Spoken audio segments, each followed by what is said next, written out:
Before we move to public comment, I want to thank our staff again, everybody working at home and at our harbors for their efforts in keeping our agency's business moving forward. The rules that we've been using for our Zoom meetings will continue, in that I will poll each commissioner in random order for each matter.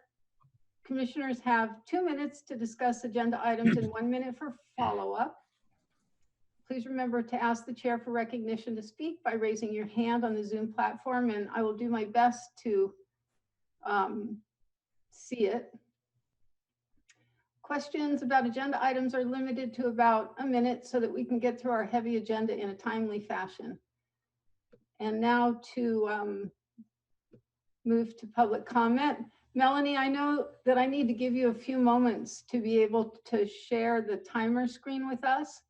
So while you're getting that ready, I will note that the public can directly address the Board of Commissioners. Oh my goodness. Okay, so we have that ready. Wonder if I can get out of that because I need to be able to see hands up.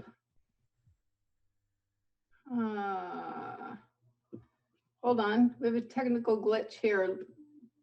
Lizzie, are you there? You should be able to X out of the maximized screen. So it would be the two windows superimposed over each other, second to the right at the top of your screen. You may be able to hit that button and it would allow you to see the participant window as well as the shared screen. Okay, let me mess around with that. Additionally, do you see the participant panel currently? No. You might want to, at the bottom of the screen, the participant tab, if you click that, it should bring up the participant panel. Okay, great.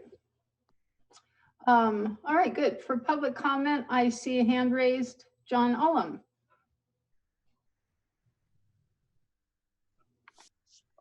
Mr. Ullum, you've been unmuted. Thank you. First of all, I'd like for you to pull item 4 from the consent calendar or consent agenda.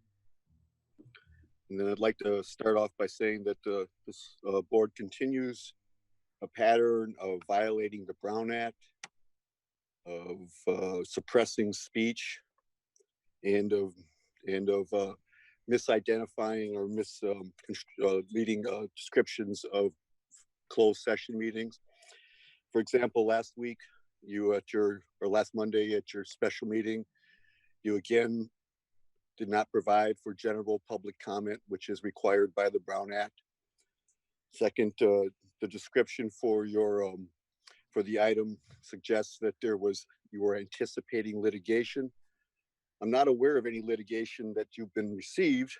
I know there's some investigations, so I'm not sure what it was you discussed at that meeting. But according to the Brown Act, you should have provided some more information than you provided on the agenda. Specifically, you should have provided any documents, written communications, or anything as part of that agenda from a potential plaintiff threatening litigation. It says right there in section 54956.9, E subsection 3, that this is a requirement that should be made available to the public for inspection pursuant to this section. So I don't see anything describing any litigation or any communications from any litigation. I do believe that your item at the closed session last Monday was totally misrepresented, that you talked about something else other than litigation, and you did not notice the meeting properly. Thank you. Thank you, Mr. Ullum. We also have a public comment from Chrislyn. Oh, hi, sorry, you're the dog. I just wanted to let you guys know that as the county, continues its reopening and the new health order came out, the chamber has been in the background working on a directional signage to help promote people going to our places of business. And I wanted to let you know that Pillar Point Harbor has made it on. It will be on those directional signs, which will be posted on Highway 92 and Highway 1 to help drive people to the harbor, restaurants and businesses and stuff like that. So I wanted to let you know that we were thinking of you. Thank you, Chrislyn. I don't see any other hands raised. So I think that will be moving on from public comment. I'm going to move commissioner comments to the end of the agenda this evening. Are there any committee updates?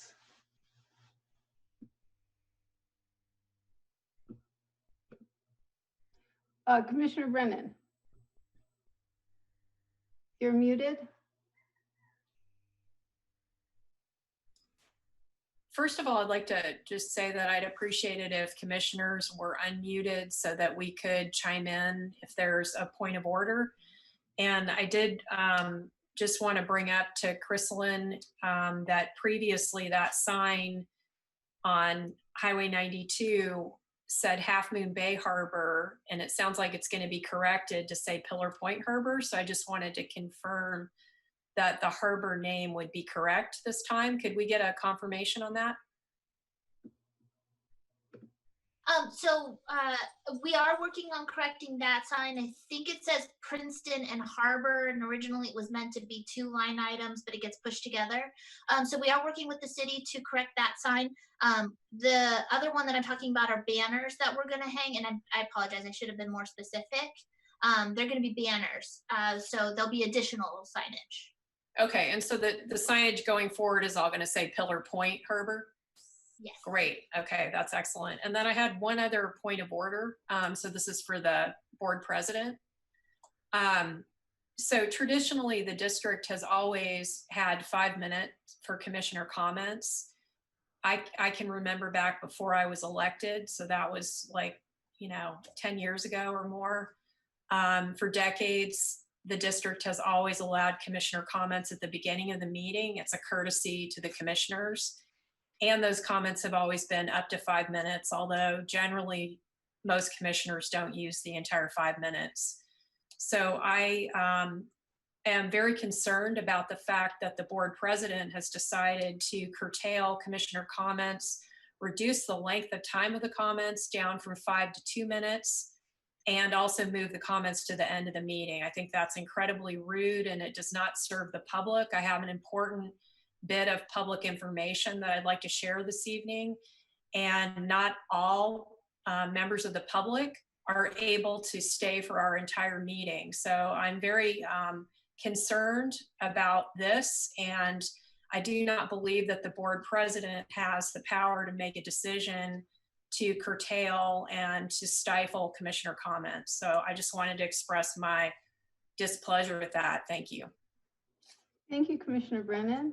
Are there any committee updates? Commissioner Chan-Crowley? Just a quick thing. I know that Commissioner Mateusz was in this meeting. He's the chair of the Finance Committee, but the Finance Committee met and items on the agenda tonight have been moved forward from that committee. Thank you. To tonight's agenda. Great. Thank you very much. We're going to move on to the consent calendar. We have 1, 2, 3, 4, 5, 6, 7, 8, 9, 10 items on the consent calendar this evening. President Ryring? Yes. If I may interrupt, yes. I apologize. Reviewing the agenda and the calendar again, it's my recommendation that we remove item 4, which is the minutes for the June 4th meetings. Upon final review of them, they're incomplete and need revision. So my recommendation and request is that we remove item 4. Also, consent item number 10 on the candidate form reads 2-year term in the block 2, and that needs to be amended to 4-year term in block 2. It's a form, and it needs to be corrected. Great. Thank you very much. So I'll remove consent item number 4 and we'll send that back to staff. And then when we get to Well, and then staff can also make the change that you noted on item number 10. Commissioner Brennan?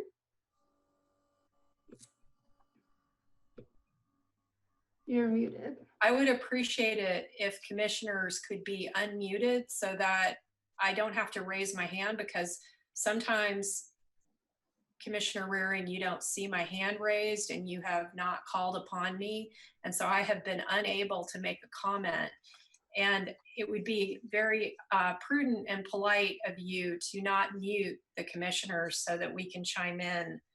I do have some items to pull off consent, and I was worried that I wouldn't be able to do that in the event that you didn't see my hand raised. Normally, I pull items off consent during commissioner comments, but since you're not allowing us to speak, I want to do that now if I can. So that would be item 9. And that's all. Thank you. Thank you. Are there any other commissioners who wish to pull anything from the consent calendar? Commissioner Chang Crawley? No, I was just going to make a motion to approve the consent calendar with items 4 and 9 taken off. But do we need to remove item 10 as well to make the correction? Because it's on consent. Because if we do, then I'll just pull off item 10 unless you want to make the correction, amend that particular item. But we may just want to. I mean, I don't know what the right process is, because that is a big difference, 2 years and 4 years. Jim, I think you can answer that. Do we need to pull that and send that back to you? Or we can make it a separate item and then just approve it with an amendment, not on the consent. Tricia Ortiz, do you have an opinion? Well, you could do it that way, or you could just approve the consent calendar noting the change that the general manager noted. Okay, then I will move to approve the consent item, or the consent calendar with items 4 and 9 removed, and with the amendment for item 10 to reflect that it's a 4-year term instead of a 2-year term on the elections form. Commissioner Brennan? You're muted. Could you please keep me unmuted? Thank you. No, Could you please keep me unmuted so That's that not I how don't we're continue to running the have this problem? This is not how public meetings are run. Board members should be able to speak at public meetings. I would like to pull the item because I did not hear everything that the general manager said as far as the correction goes. So I'd like to learn more about what's being corrected. So I'm just asking that we pull that item so he can explain it and we can amend it, and then we can hopefully approve it. So Commissioner Chang Crawley, do you want to amend your motion to pull items number 9 and number 10 from the consent calendar and accept 1 through 8? No, -4.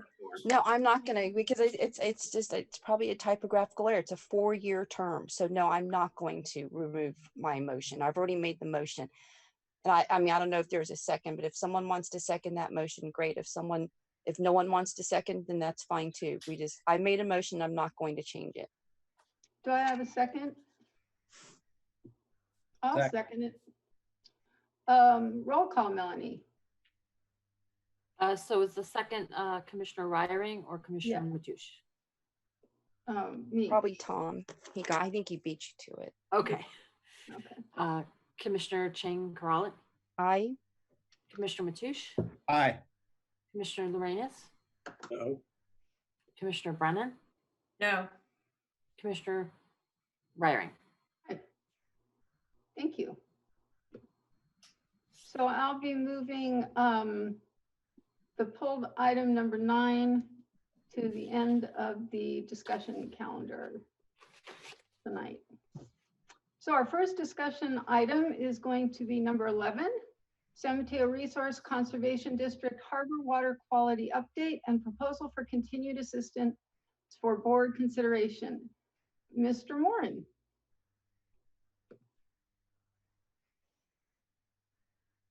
John, you'll be making this presentation. Yes, I was just taking myself off mute. Can everybody hear me? Yeah. All right, this is a staff recommendation that the board receive an update presentation from the Resource Conservation District and consider a proposal for not to exceed amount of $128,296 for a period of 1 year to fund continued support and work associated with water quality projects, coordination with respect to TMDL regulations, education, outreach, technical assistance, and identification of unknown sources of contaminants. RCD representatives Kelix Nelson and Noah Katz will now provide an update presentation, explain the benefit of their proposal for continued support, and answer any questions the board may have. Thank you, John. And TJ, I see you have your hand up. Yes, I do. Thank you very much, President.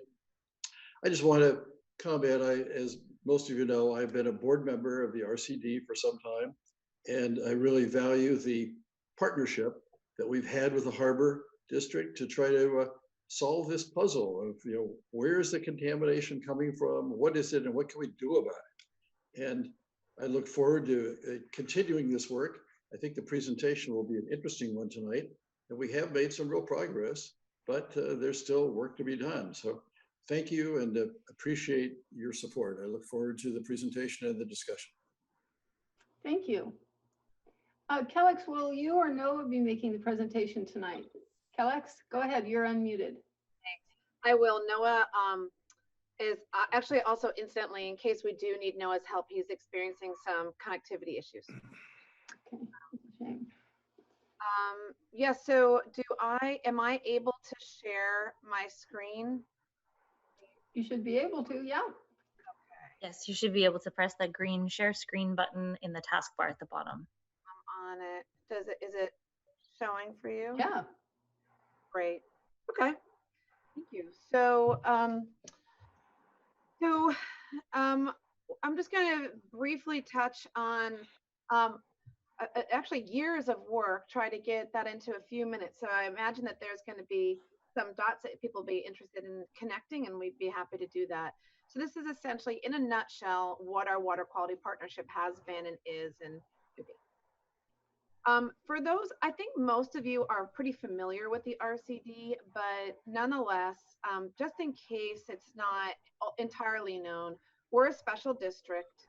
Our mission is essentially to help people help the land. We're non-regulatory. We don't have a water quality mandate, for example, and we can't make you do anything, nor do we want to. We work where we are invited to provide assistance using very diverse tools. And so that is essentially the nature of our partnership with the Harbor District. That's what it has been. So a little bit about the drivers for our work together, why we've been working together these years now. As I think all of you know, there's a chronic bacteria problem in particularly in Capistrano Beach. There are implications of that for public health. There have been implications for public relations. There have been for many years, there was a lot of community rancor about this, and there's pending regulatory action. And that upcoming regulatory action is the total maximum daily load regulations being developed by the Regional Water Quality Control Board. When a water body is listed under the Clean Water Act as impaired by a pollutant, then the state is responsible. Each state has a different way of addressing that. In California, the regional water boards develop this regulation, and they're in the process of developing that right now. These photos are, as many of you are familiar, there's the fact that this water body has been essentially permanently posted by the county. And on the right, what you see is people digging in the sand at Capistrano Beach to collect filter feeding clams to eat at low tide. So certainly this is the sort of thing that we want to support you in addressing. So what has our work been to date? A lot of it has been about understanding the sources of the bacteria.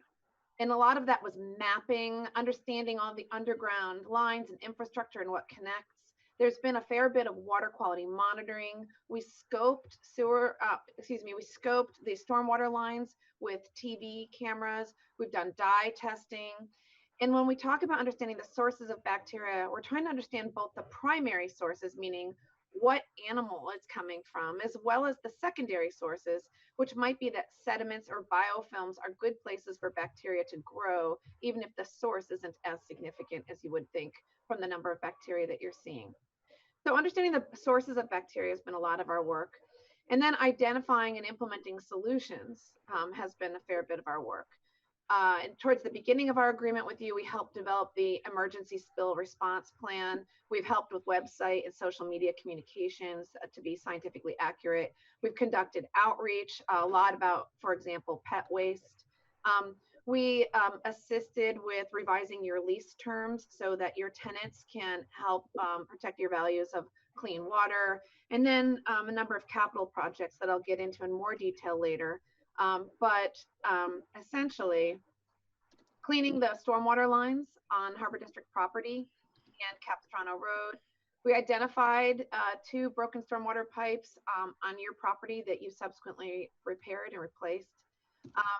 Identifying leaks and cracks in the stormwater line on Capistrano Road, the repairs being scheduled for this summer being done by the county. Identifying a big clogged amount of debris that needs to be cleaned out. And we installed a manhole cover to be able to clean it out this upcoming summer. And also identified and sealed off some of the outdoor sink restaurant wash area that was contributing to some of those problems. So we'll get into that in a little bit more in a moment. I actually also should mention that the photo on the lower part of your screen was the original study that we did to start identifying sources of contamination. And that is when we dyed the harbor. So you can see the neon green and the neon pink plumes. And that was part of the circulation study, because back then, some people at this point forget, I know some of the commissioners remember, there were a lot of theories. Some of the theories were that the problem was the circulation in the harbor. Some theories were that the problem was illegal dumping from the boats in the inner harbor. A theory was it was birds on the jetty. A theory was it was dogs on the beaches. So I think that what we've ruled out is as significant as what has been ruled in terms of getting people on the same page about what the solutions are. So for the past 3 years, some of the key things that we've worked on, this photo on the right is the mapping of the stormwater lines that we've worked on, which was previously not really well known. So we mapped, cleaned, and inspected the Harbor District stormwater system. We've done a fair bit with community engagement and citizen science. Incidentally, everything that has the double asterisks here means that someone else paid for it. So there has also been a great deal of leverage from your investment. Replacing the 2 broken stormwater pipes that you did, installing pet waste station signage, mailers, storm drain stickers, catch basins. We've identified key pollutants and hot spots and sources, installed the manhole cover, and then the county will be sealing the pipe that's been contributing the mystery dry season flow to Capistrano Beach this summer. And that was a really big finding about where water was coming into that pipe. From your investments since 2014, it's leveraged probably about $315,000 in investments from others. So the county has invested about $80,000 in inspecting and repairing stormwater and sewer lines, as well as in both the Capistrano watershed and Lower Denison watershed, and some of the dye testing. With our partners at the USDA Natural Resources Conservation Service, and the county has played a big role in helping us with outreach and technical assistance to businesses and residences throughout the watershed that contributes to the harbor. Water quality monitoring, one of the things that we didn't quantify was the contributions that have come from the in-kind work, the volunteer work of Surfrider, which actually predated the Harbor District's investment. City and County Association of Governments Water Pollution Prevention Program. Both of those are not quantified here, but $45,000 from GGNRA. And another $10,000 on developing remediation measures upstream in the watershed. And we're expecting a lot of this to not only continue, but to amplify soon. This is just an example of some of the work that we do with residences upstream to help them slow water down, help it sink, and basically let nature do its work of filtering water before it enters the creeks and the storm drains that enter the harbor. Also helping people manage pet waste and composting manure and that sort of thing. So now to get down to business, the key findings. What all this work that we've done, what have we basically found? And the key findings come into a few different categories. One is I should note, they asked us to note that this is key findings about the chronic sources of bacteria. Remember, those chronic sources were the driver of this project. There may be episodic things that come up, like a homeless encampment or an illegal dumping from an RV, or there might be other pollutants of concern. But these are the findings regarding chronic sources of bacteria. And they fall into these 4 categories. Things that we have found not likely to be chronic sources of bacteria. Things that we have found to be chronic sources that cannot be controlled. Things that we have found that are likely chronic sources that we've begun to control. And then a few things that still need additional investigation. I'm assuming that there may be questions coming up around this as I'm speaking. And so please note that we did add page numbers or slide numbers to the bottom in case you need to refer to that later. So, not likely chronic sources. A really big discovery was that boats in the inner harbor not only aren't likely chronic sources, but can't be. That modeling showed that if they were to dump in some chronic way, that wouldn't be causing what we're seeing at Capistrano Beach.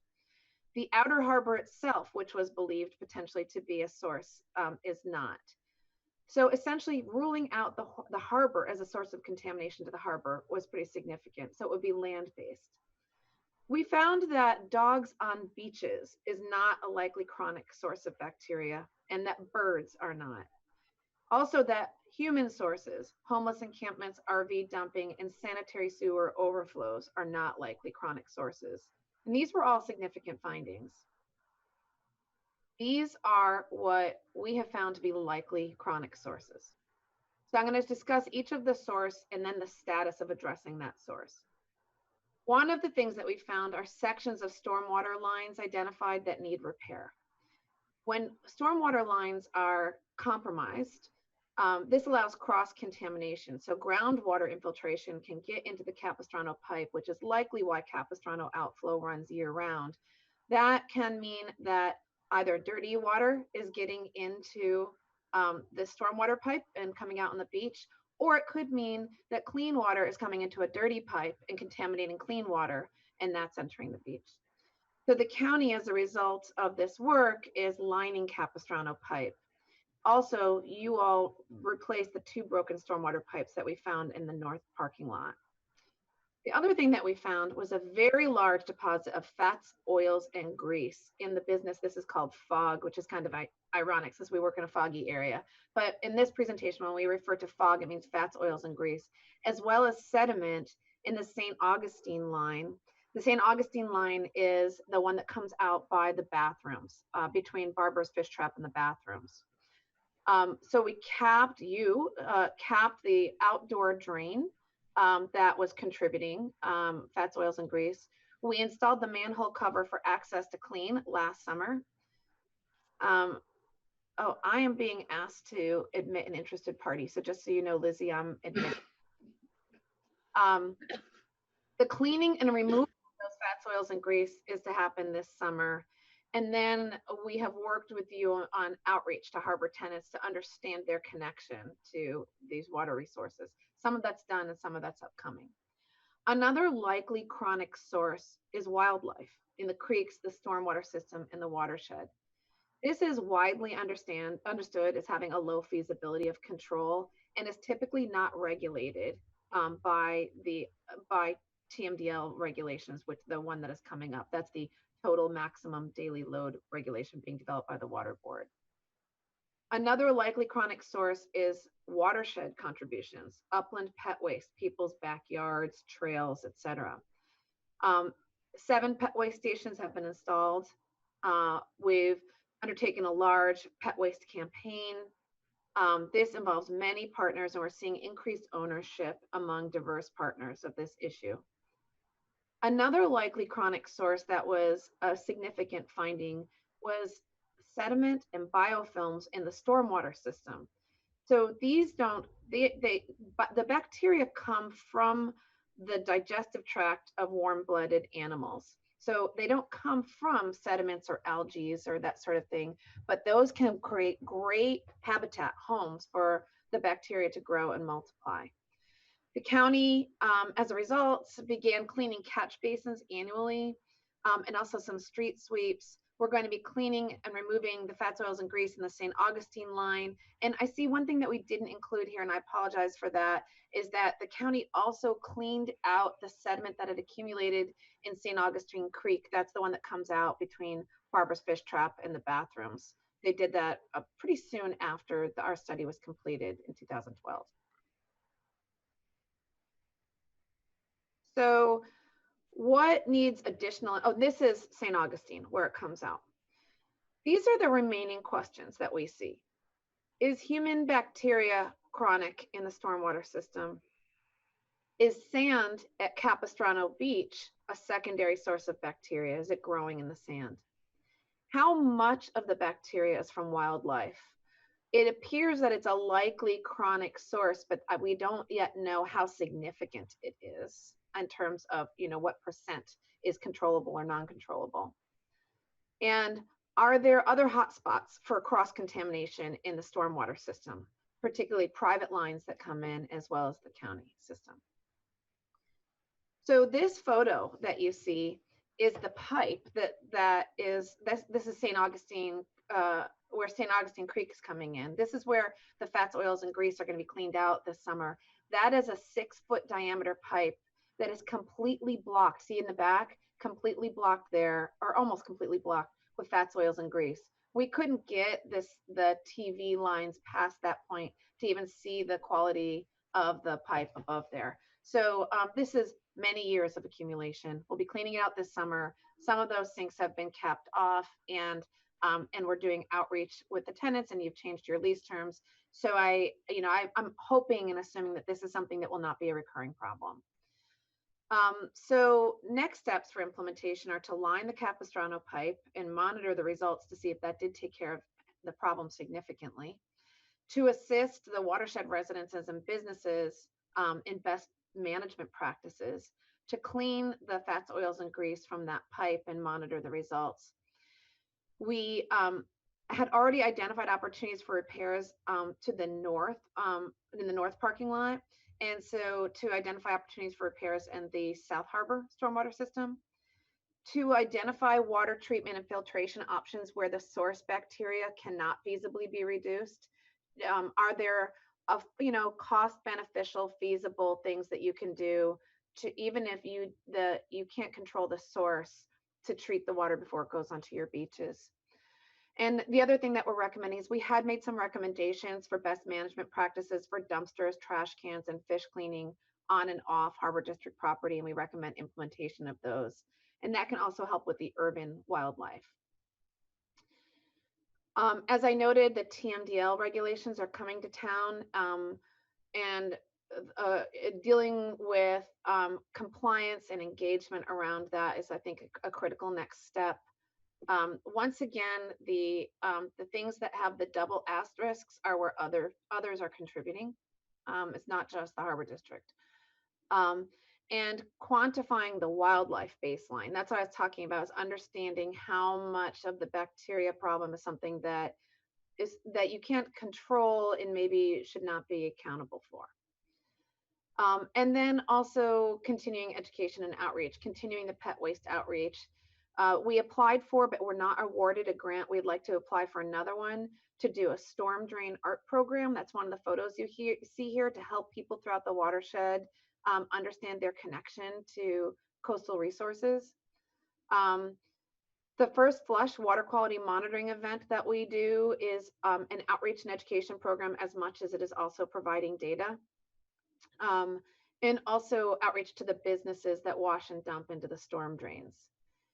Also, just continuing our ongoing general technical assistance to the Harbor District. It is with some regularity that staff at the Harbor District will pick up the phone and call us. Is this a concern, or any ideas about that, or how do we communicate this, or what have you?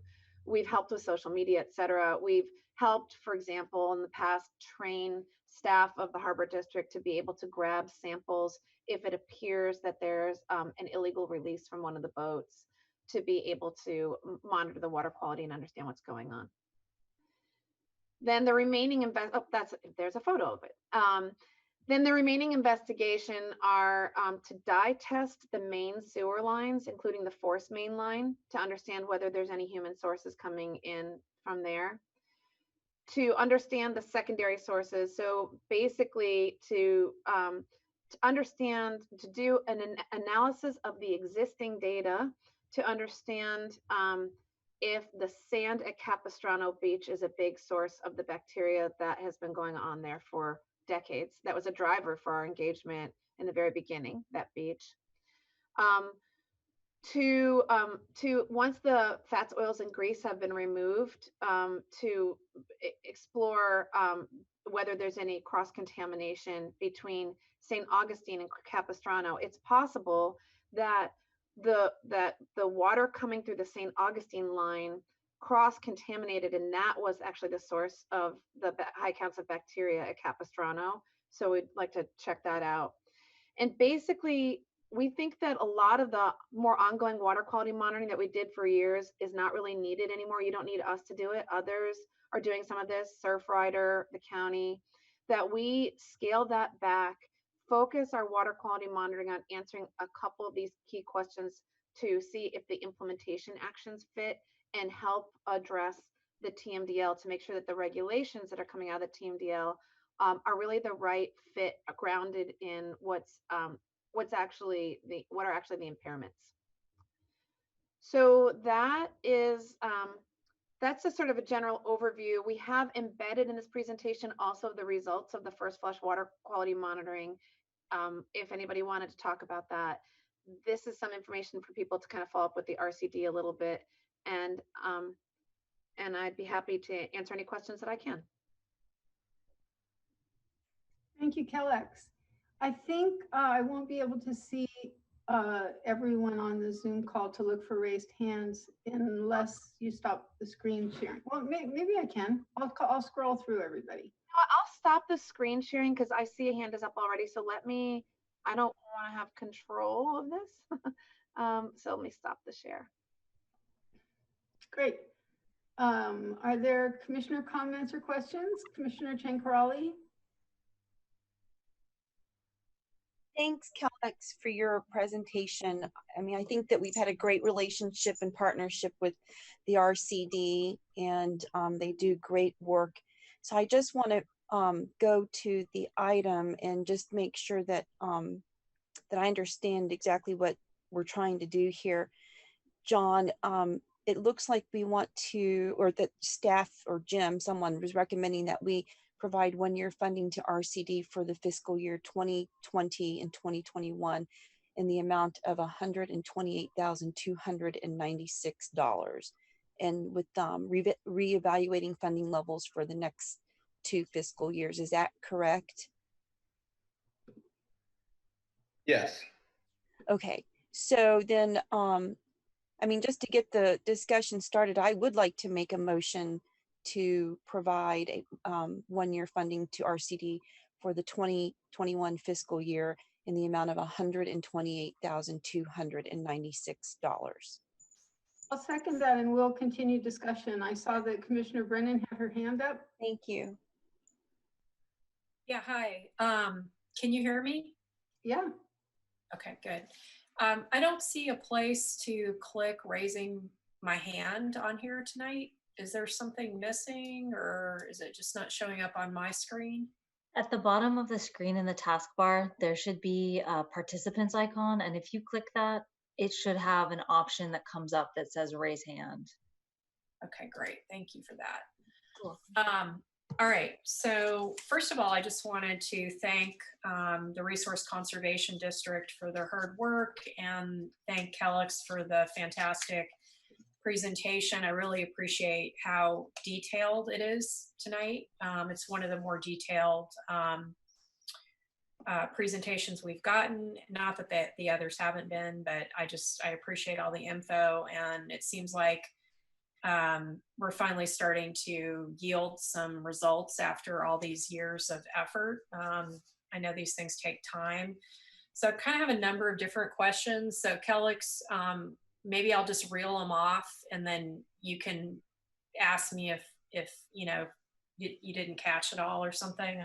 I'm just afraid if I don't say it all now that I'll get cut off by the board president. So I want to just get it out there. So first of all, I was wondering if you could fill us in a little bit, and if you don't know, it's okay, but I was wondering if you could potentially fill us in on the report that the Regional Water Quality Control Board is working on. So that would be one question. And I kind of have some follow-ups to that, but that's just sort of a general. And then also, I'm wondering if there could be a task force set up with various stakeholder agencies to examine what it would take for stormwater runoff in Princeton and at the harbor and I think mainly Princeton is what I'm thinking of, but to make sure that that stormwater is not going directly into the harbor, but that it's going into going to our sewer treatment plant. So I'm wondering, what it would take to get a stakeholder group together to start to review what the process would be for putting in a proper stormwater system so that our stormwater is being treated. And if you don't think that that's something that the RCD would want to be involved with, maybe you could clarify your role or not, or your lack thereof. Then I also wanted to find out if you could assist the district with developing a plan for addressing sea level rise. I don't know if that's within the scope of what your agency does, but I just wanted to point out that currently the district has zero plan for addressing sea level rise. And that seems to be something that we are woefully behind on. And so it would seem that, it's something we need to step up. I know we've got a few plans like replenishing Surfers Beach, this, that, and the other thing, but it's all piecemeal. There isn't a comprehensive plan in place. And then I wanted to know about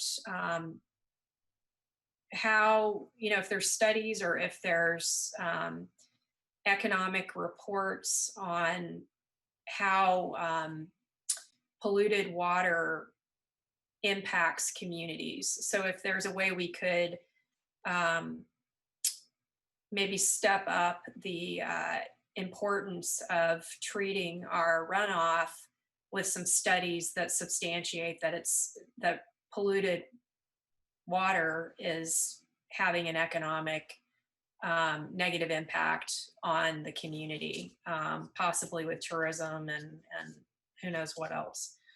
And then I also wanted to find out what your recommendations are for addressing the problem we're having with young children playing in the polluted water at Pillar Point Harbor, and also people who are harvesting food out of the beach, the clams that you referenced, when we're aware that that area is polluted. And what steps can you make recommendations on what steps the district needs to take to prohibit that? I think we have some things in place. I just don't think that they're being enforced. So maybe you guys have some suggestions for us. And then the last thing was you referenced the TMDL regulations, and I think you said what they were, but I didn't catch it. So if you could explain that to me, that would be great. Thank you. I don't know how this works. Do I answer now? Yeah. Kellex, go right ahead. Okay. So Commissioner Brennan, your first and your sixth question are actually pretty much the same. So the report by the Regional Water Quality Control Board is for the development of the TMDL. TMDL stands for Total Maximum Daily Load. And it's a funny sort of misnomer because it's not total, maximum, or daily, but it is about the loading of pollutants. And because this water body was listed under Section 303D of the Clean Water Act in, Commissioner Lorenas, you probably know, was it like 2002? I can't remember. The state is obligated to develop an action plan to remediate that, the risk from it. And so it's not about all pollution, it's about the pollutant of concern, which was bacteria. And so typically what happens then, the Regional Water Quality Control Board brings in their experts to assess the situation. You know, how much of a risk is it? How much of a problem is it? Where are the hot spots? What might be the sources? And what is controllable? And then what should their plan be to control it?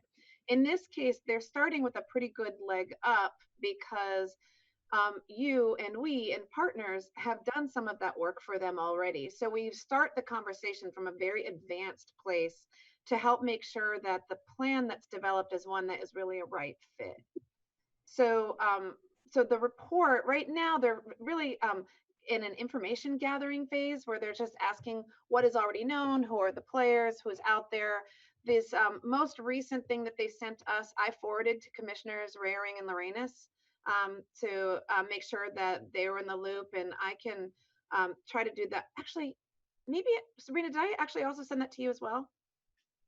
I don't know if I'm on mute right now, but no, you didn't send it to me. Oh, okay. So if they don't mind forwarding that to you, but I'm just forwarding that to you folks as it comes up. But I think that that's going to be a really important area of work in the future. So that's a little bit about your first and sixth question. The second question, a task force with stakeholder agencies for stormwater runoff to not go into the harbor, particularly Princeton. That is certainly something that we could do. It is not something that is in our proposed scope of work to you because our focus for your, you don't have unlimited resources, of course. And so our focus for the resources that you're spending has been on the chronic bacterial inputs. There are certainly other pollutants that can and do come off the landscape. And the first flush water quality monitoring that we do has found some hot spots for some metals coming from Princeton during the first flush event. I don't know that those are chronic, and I don't know how significant those are because that research hasn't been done. But if that's something that you all wanted to pursue at some point, certainly we could help with that. Your third question was, are we able to assist for a plan with sea level rise? I would say we are not very good at that. We are, because we're not experts in things having to do with like the built environment and the infrastructure. In terms of impacts to those things, we're better understanding impacts from those things to the natural world. So we typically are better at participating in that kind of planning effort to help people think about, you know, like the marsh ecosystem and the intertidal ecosystem and, you know, water quality and that sort of thing. But we're probably not going to be your best partner for that. Studies, your fourth question was about studies or economic reports on how polluted water impacts communities. There are a ton of them. There's a lot of information about that out there, but to me personally, this is not to sound cavalier, and I'm not an economist, but I think you've got your own study in that people keep coming to your harbor, and that people are spending money there, and you know, have their boats there and are bringing their children there. You know, I don't know that I honestly would be surprised if cleaning up the water or cleaning up the bacteria there substantially changes the amount of tourism that you get. On the contrary, I think it's incumbent upon us to communicate to people that there is a bacterial problem. And so that sort of gets to your fifth question, which was about young children playing in the polluted water, people harvesting foods. What steps should you take to prohibit it? This is also an area where we don't have a lot of expertise because we're so non-regulatory. We're all about technical assistance and solutions. We don't know much about regulations and prohibiting how to do those things. My inclination is just to clean it up. I think it can be really hard to get people to stop coming. And as someone with 2 children and trying to keep them away from water, it's very challenging. So, our focus is get it cleaned up as fast as we can so it's not a problem for people. That's a sort of the angle that we come from.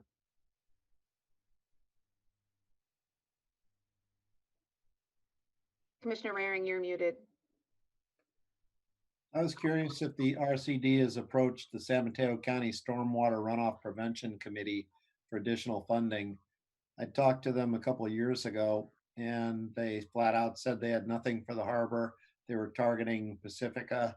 And I was wondering if you're involved with how they're picking their areas. And there's an awful lot of money there. And I'd sure like to see you get additional funds. So it's through that county partnership that we've had so much of the pet waste outreach funded. It's also it was there. Some of the regular sampling that they have to do. There's something called microbial source tracking. It's basically testing the DNA of bacteria to see what kind of animal it's coming from. And they had to do some regular. They have to comply with their own regulatory requirements. And partnering with us, we asked them to leverage your investment. And the last time they did that sampling, do it for the harbor to help us understand, to characterize the sources of bacteria. And they've contributed that there. And I anticipate they'll continue to. Thank you, Kellex. We have a motion and a second on the table, but I see John Ullum, member of the public, has his hand raised. Oh, I see you too, Ed. We'll take John first and then you. Mr. Ullum, you've been unmuted. Thank you. I just wanted to mention that for about 20 years, the Harbor District has allowed the restrooms at Surfers Beach to be closed. And so if you went behind the bushes that are across the highway from there, you'd see the effects of that. Fortunately, John Moran deserves a lot of credit. Some people in Half Moon Bay, Commissioners Lorenas and Brennan have worked really hard to resolve that issue of the closed restrooms. But I'm wondering what kind of impact does human activity on the beach have on water quality in both Surfers Beach and in the harbor? Thanks. Sure. We have not been focusing on Surfers Beach, so we've been focusing in the harbor. What we know about Surfers Beach is from our once a year first flush water quality monitoring program, and that is focused on monitoring the water coming across the landscape in the first storm that enters Surfers Beach. So it's really sort of your worst case scenario of what pollutants have accumulated across the landscape that are coming to Surfers Beach. But other than that, we don't have a really good understanding of Surfers Beach itself, and we could if we focus on that, but we haven't. So I'm sorry that I can't answer that better. Regarding the other human impacts, what we have found is that we did not find that human waste from those kinds of things that you're describing to be a chronic source of bacteria in the harbor. They may be episodic, and when there's something that happens episodically, it might be a problem, but it wasn't a chronic source of bacteria. Certainly, human waste is typically considered to be the highest risk source of bacteria, because the bacteria themselves are actually not the risk to us. It's that they're called fecal indicator bacteria because these bacteria indicate that fecal waste that came from the digestive tract of a warm-blooded animal, which means it likely could also have pathogens. It's the pathogens that you're typically worried about. And so we are going to be more vulnerable to pathogens from humans than we are from some other types of warm-blooded animals. It's typically seen to be that way. That said, we haven't done any epidemiological study, and neither has anyone else.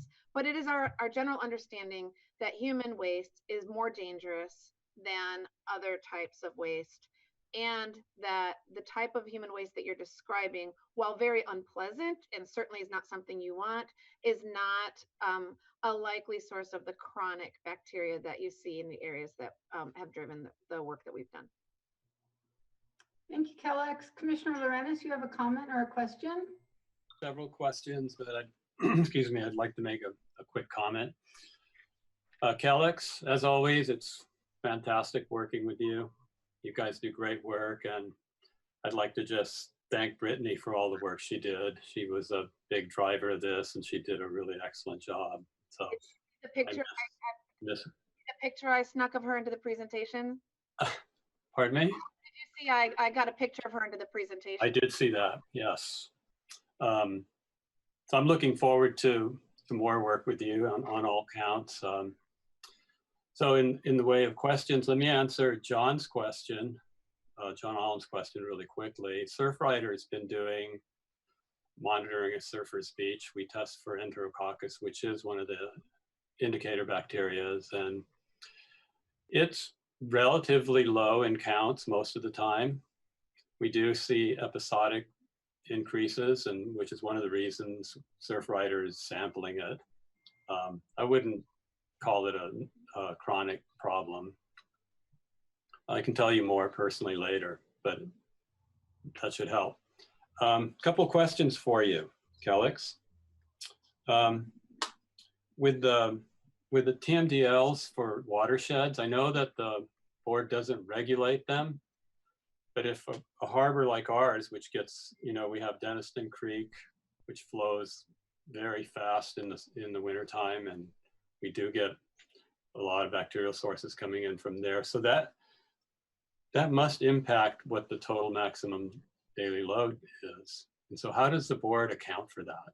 Well, it's not that the board doesn't include watersheds in TMDLs. It's that they typically they don't require anyone to be responsible for wildlife. Right. So, pet waste in people's backyards, equestrian operations, maybe sewer lateral lines. There's a lot of things that could happen in a watershed that could be addressed in a TMDL plan. Okay. So let me make sure I understood. So while they don't regulate it, they can work maybe through the RCD by funding you to work with landowners on the watershed to they can some of their practices. Yeah, I'm sorry, I wasn't clear. They can regulate, and they do regulate watershed actions. Oh, okay. They typically don't regulate wildlife, but they can and do regulate watershed inputs. A perfect example of this is the new TMDL down in Pescadero, which is for sediment. And there's regulations for farms, for roads, for culverts, for the county, for how people do ditch maintenance. I mean, there's definitely a lot watershed based, even though where you see a lot of the impacts is down in the marsh. I think that's really comparable to you. Where Pescadero Marsh isn't the source of sediment, it's the receiver. And that's where the impacts are felt. But they have a lot of operational requirements as a result. The TMDL is very focused on the watershed inputs. Okay. So another question I have, it's related to Commissioner Brennan's question. What do you think about the idea of workshop or working group? Do you see a role for the RCD in that, maybe helping the Harbor District put together something like that? Because there are a lot of stakeholders involved in this. Yeah, I mean, it kind of depends on what your goal is or what question you're trying to answer, because there can be a lot of stakeholder burnout, and there's going to be a fair amount of engagement through the TMDL. So I guess I would ask where it is that we wanted to add value. So what Commissioner Brennan brought up was more about Princeton, which is probably less of a bacterial issue, but maybe some other pollutants. And that's something that the regional board is not going to be addressing. They're focusing on the bacterial inputs, the chronic bacterial inputs in particular. So absolutely, that's something we can help with. We do a lot of stakeholder engagement. We do a lot of outreach. We're knowledgeable about water quality impairments. We're here to help. That's really a question for you because we, of course, we're in service to you and where your priorities are for your natural resource management. And if it turns out that that's a priority for you, certainly we can support you in that. Great, thanks. Thank you again, Kellex, for your presentation. I think Commissioner Lornes, are you finished? No, I have another question, if you don't mind. I lost track. Oh, more of a comment. I completely agree with you that having you focus on just water sampling at this point is not the best use of your time. Just wanted to put that out there. And thank you. Great. So we have a motion and second on the table. Melanie, roll call, please. Commissioner Matoush,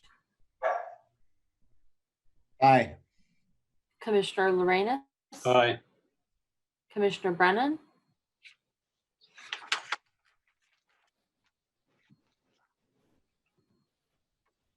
Unmute Commissioner Brennan. Commissioner Brennan, you Lizzie? should have received a request to unmute. Aye. Commissioner Ryring, Aye. Commissioner Chang Corrali. Aye. Great. Thank you again for your presentation and all your hard work, Kellex. We really appreciate it. And Noah too, if you can hear us, I'm sorry that you were having technical difficulty. And thanks for attending also, TJ. I know that we ran out of time for your presentation last time, so I'm glad we got through it expeditiously tonight. Thank you so much. May I very quickly give a big shout out to the staff of the Harbor District. We've just for many years now had really good experiences. The staff of the Harbor District have operational knowledge that we do not have and have been really great partners for many years. You can always give a shout out to our staff. Thank you very much. Have a good evening. Great. We're going to be moving on to discussion item number 12, the preliminary budget for fiscal year 2020-21, operating budget and 5-year capital improvement plan, adopt resolution number 20-10. Julie, this is your item.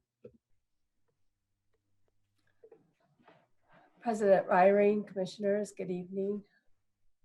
The district's annual budget is the main fiscal planning tool used throughout the year. And this preliminary budget includes an estimate of 12 million in revenues and about 10 million in operating expenditures, approximately 1.1 in election costs.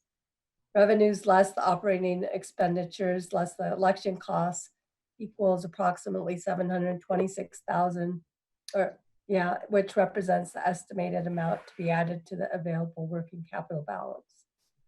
The 5-year capital improvement program includes estimated fiscal year 2021 capital expenditures of approximately 2,546,000.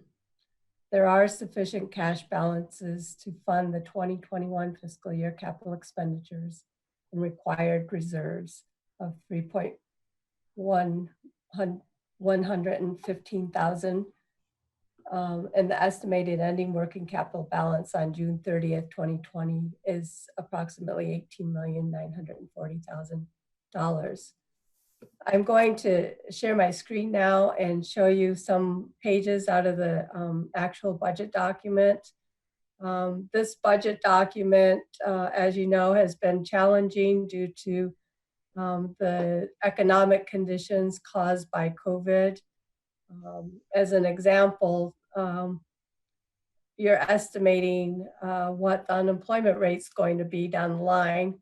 As of the writing of the budget document, I estimated that the May's unemployment rate was going to increase from the April's unemployment rate of 14.7%, but it has decreased to 13.3%. So it's a moving target, and all of the assumptions in here have been very, very fluid.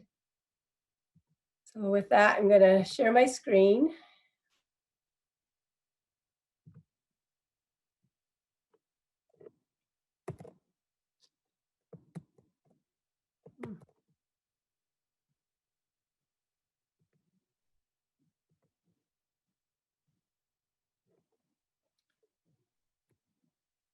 So there are 4 different sections of this budget document. The introduction section.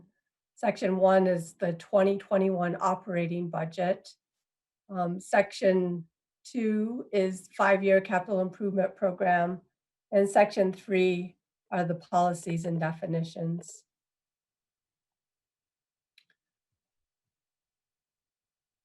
Some of the things that we've added this year include priorities and issues that were adopted by this board. The priorities and issues and the change of the mission statement. The Harbor District provides fiscally and environmentally responsible stewardship of its maritime resources, emergency response, and public access. A strategic plan was adopted on December 18th and outlines the following goals. Comprehensive long-range planning guides district actions and decision-making. Infrastructure improvements are guided by comprehensive long-term planning. Provide excellent customer service. Enhance public safety. Ensure that the public is well informed about the district. Ensure good governance and administration. Ensure fiscal responsibility, strong finances, and financial management, and environmental stewardship.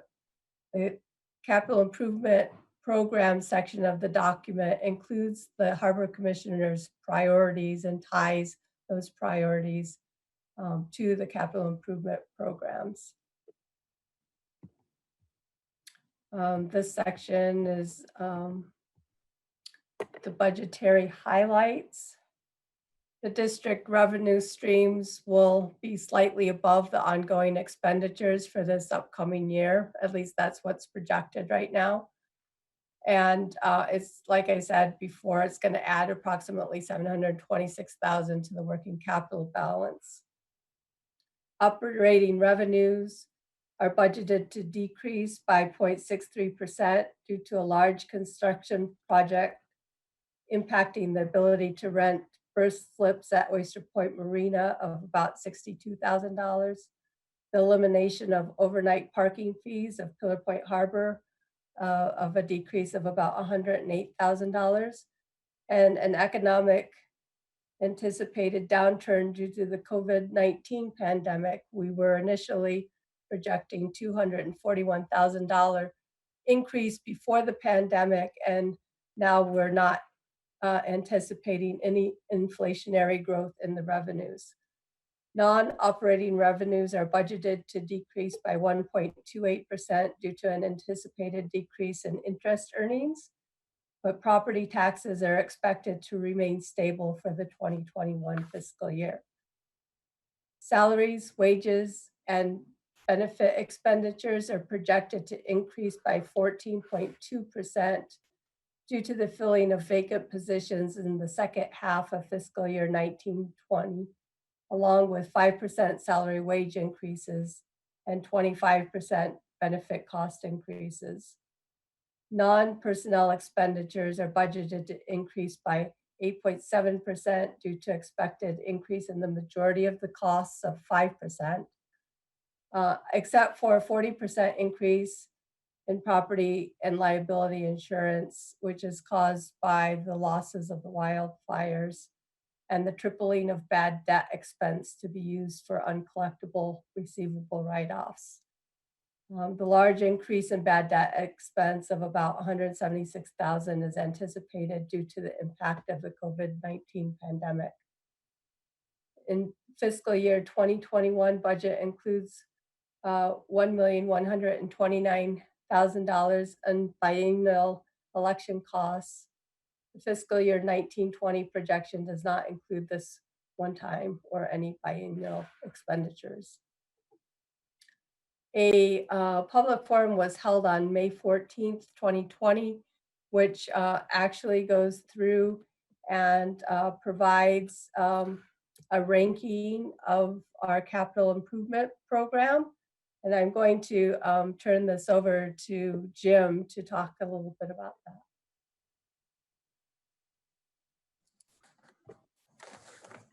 Commissioners, good evening. Can you hear me?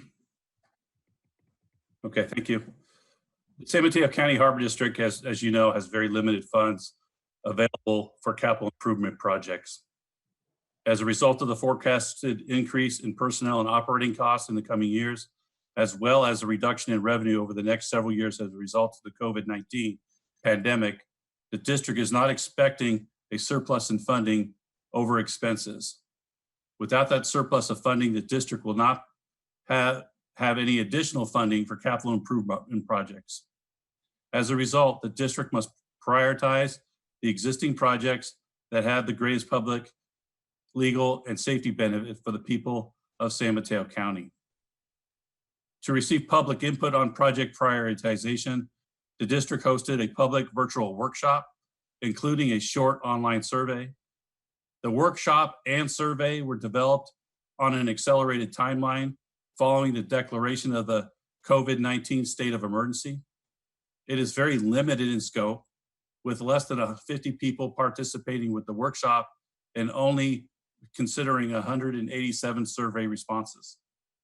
However, the workshop survey did have value, as it did provide a snapshot of what those who did participate, which included interested parties, what they thought was important for the district. A few notes on the survey and the workshop. The survey reports and indicates a low public support for the West Trail project, listing as number 17 out of 21 projects.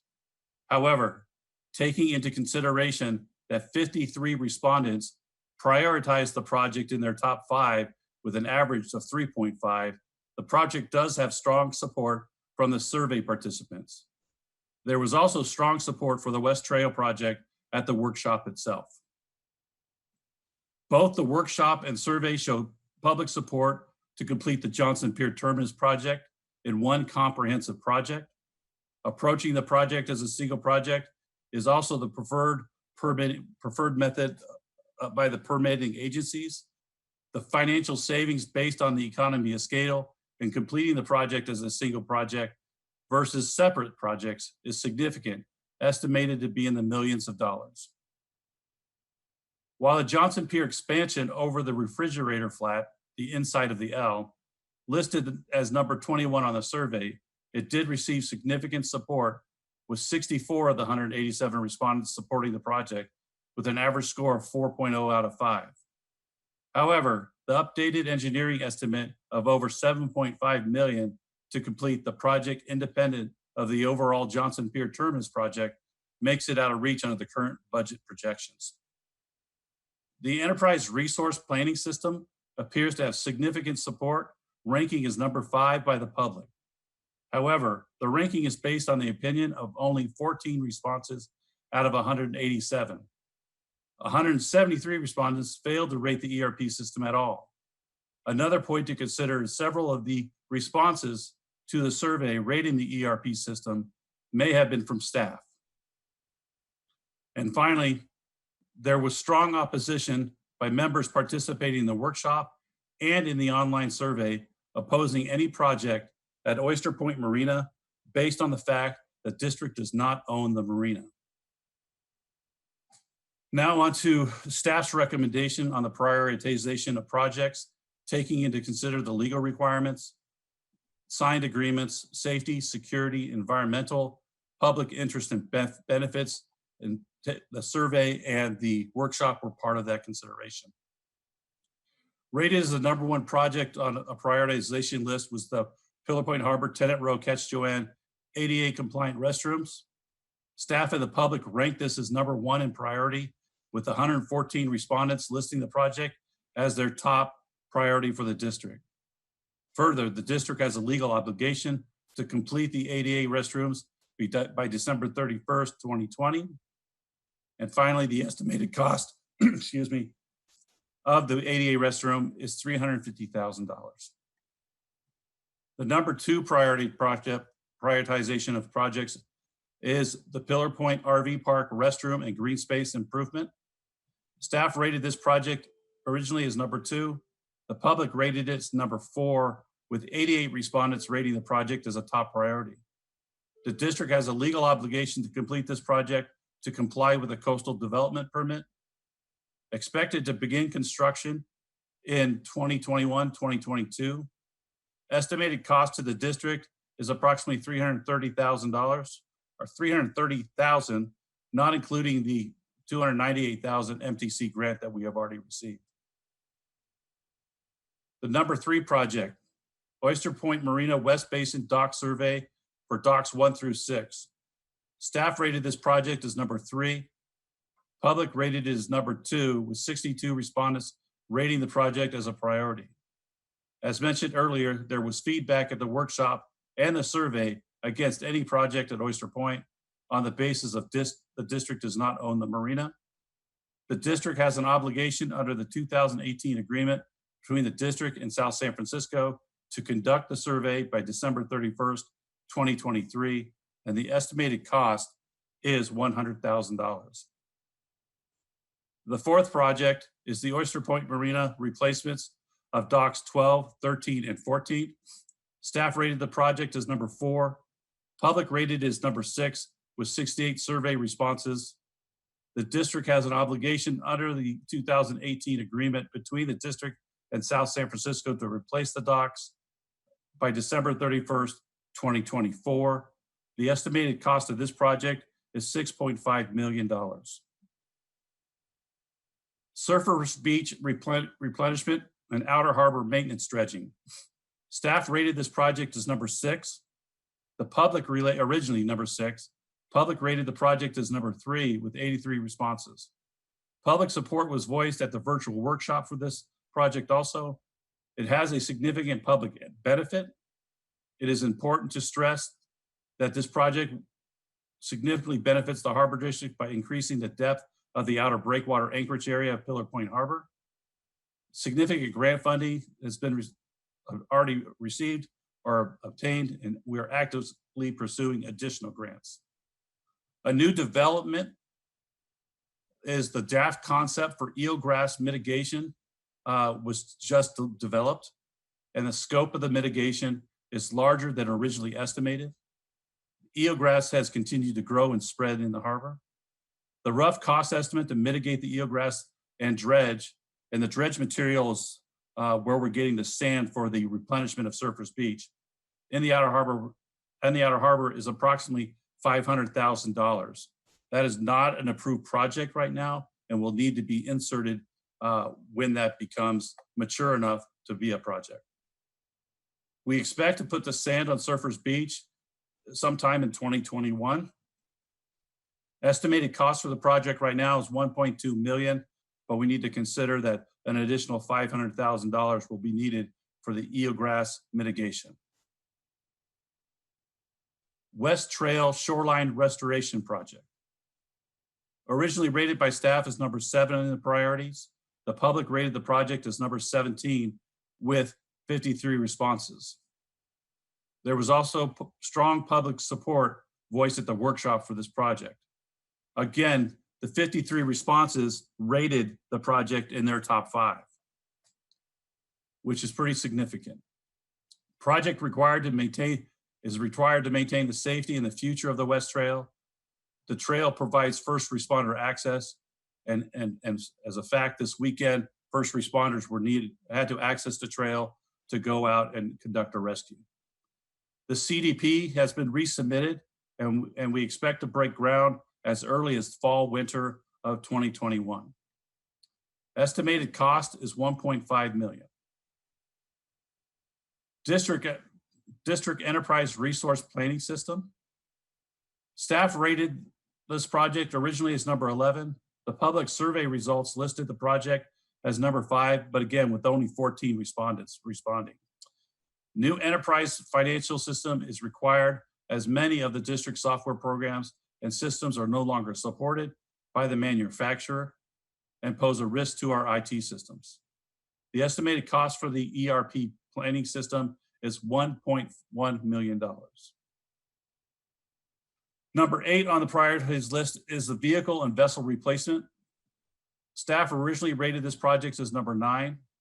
Based on 33 responses listing the project as a priority, the public listed the project as number 10. Grant funding is possible and probable. Vehicle, boats, personal watercraft, and other motorized vehicles will require replacement as they reach their end of life, their useful life, to maintain safety and security at the harbors. The estimated cost is $1,067,000.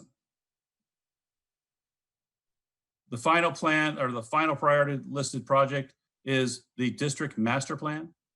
Staff originally listed this project as number 8. Based on 43 responses listing the project as a priority, the public rated the project as number 11. The master plan is critical to the long-term success of our district. Estimated cost to the district for the master plan is $350,000. Other projects that have been approved but will need additional funding before proceeding will be the Pillar Point Harbor dock replacement on G, F, and E, Johnson Pier Terminal Project, the new administration building, the Pillar Point Harbor Parking Lot Improvement Project, the Pillar Point Launch Ramp Restroom and Boat Washing Stations, signage and wayfinding, coastal trail improvements, Pillar Point Harbor Habitat Restoration, and OPM Retail Building. That concludes my brief, and I'll now return it back to Julie.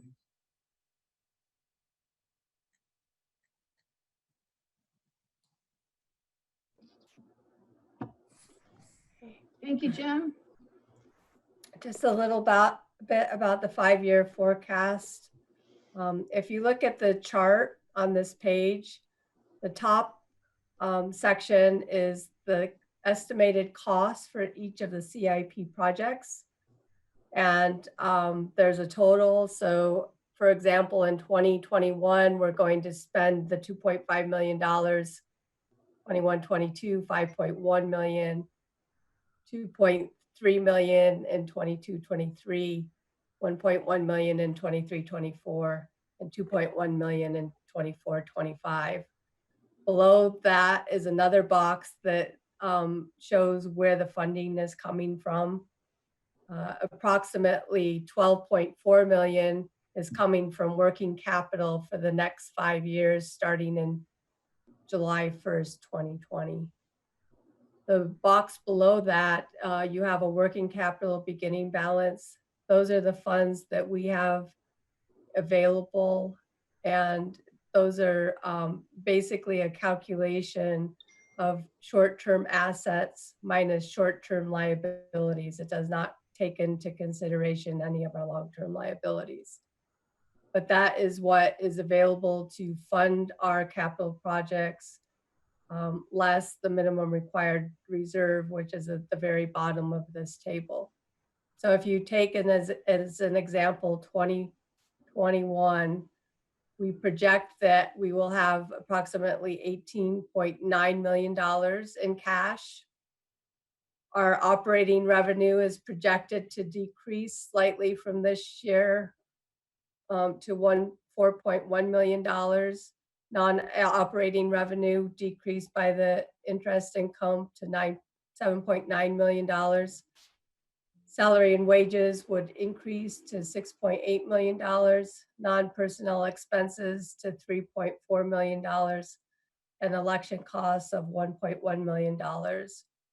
That gives us a net increase in working capital of $726,000.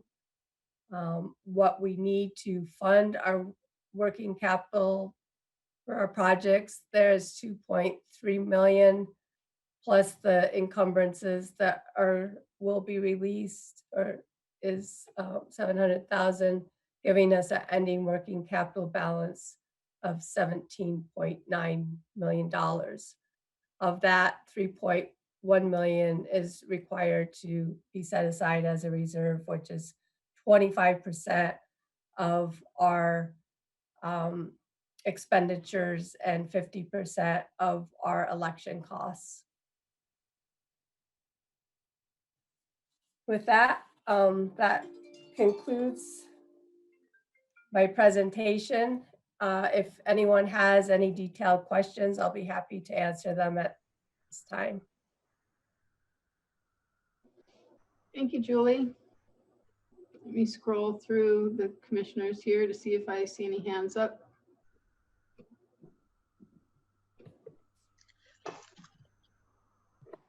I see member of the public, Mr. Ullum, has a question. Sorry, Commissioner Matoush, I saw you flashed a hand there too late. Mr. Ulm, you've been unmuted. Thank you. I guess a couple of quick questions. I never hear the district mention the fact that it is an enterprise district. And so I'm wondering if it could be just explained what obligations or requirements that places on the district on its budgeting decisions. Two, I would like to know, are all operations at Oyster Point considered enterprise operations? Is there any requirement to actually profit from those enterprise operations? And then finally, I'd just like to comment on the incredible increase in salaries and benefits. Starting with administration in the fiscal year of 18-19 versus the fiscal year 2021, I see a $400,000 increase in salaries and for salaries and benefits. At Pillar Point, I see an $800,000 or actually $750,000 increase in salaries and benefits over that same 2-year budget cycle, or 2 or 3. I guess you'd look at three separate budget cycles. And at Oyster Point, I'm seeing another $400,000 increase, $450,000 increase in wages and salaries and benefits. This seems unsustainable. It looks to me like over the last 3 budget cycles that you've increased your wages and benefits like 25%. I'm not really sure that the public is getting 25% more service for that. And I hear that you're offering a 5% wage increase. I've got to tell you, those of us who work in the real world would be astounded to get a 5% wage increase in this environment, or in any environment over the last 5-10 years. Thank you.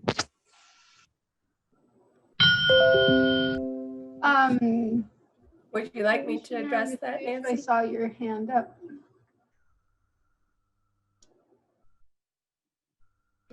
Would you like me to address John Ullum's questions? Oh, sure. I'd like to motion to approve the budget. Do we have a second? Commissioner I'll I'll second. Okay, we have a motion and a second on the table. And Julie, yes, please go ahead and, yeah, Julie, if you would like to answer Mr. Ullum's questions. Okay, yes, the district has historically recorded all of its transactions in an enterprise fund. An enterprise fund is a full accrual term for accounting that it acts as a business. However, our budget does have a modified accrual basis for some of our items so that we can estimate our cash flow position to see how much money we have available. And that's where the working capital calculation comes into play. As an example, we do not budget depreciation expense on our capital assets. Instead, we're budgeting our capital expenditures as they're paid out or encumbered. Talking about the wages a little bit, it does look like there were huge increases. Part of that is because we had a lot of empty positions. We didn't have a general manager. Our harbor patrol, some of the people had retired and we had a hard time filling some of those positions. We didn't have the position that Lizzie is filling right now filled. And there's been, our accountant had left. And so there was many empty positions. So that's part of the increase. The other part of the increase where this increase of 5% is that the district has 5% step increases. So if you work for most governmental entities, you have certain steps that the union has negotiated into place. Our current MOU is set to expire in 2023. So there may be room to negotiate lower increases in the future. But that is part of the reason. The other reason that it's increasing is we have added positions to our budget, 3 new deputy harbor master positions, and that was to reduce some of the immense amounts of overtime that people were working in order to get the job done. The Oyster Point Marina does also do services that are funded by property taxes, and those are maintaining some of the trails there, keeping the restrooms updated and public restrooms updated, and just some rescue training and things of that sort. So there is some of the services that are funded by property taxes. I think that covers the questions that John brought up. Thank you, Julie. Commissioner Lorenz, you have a question?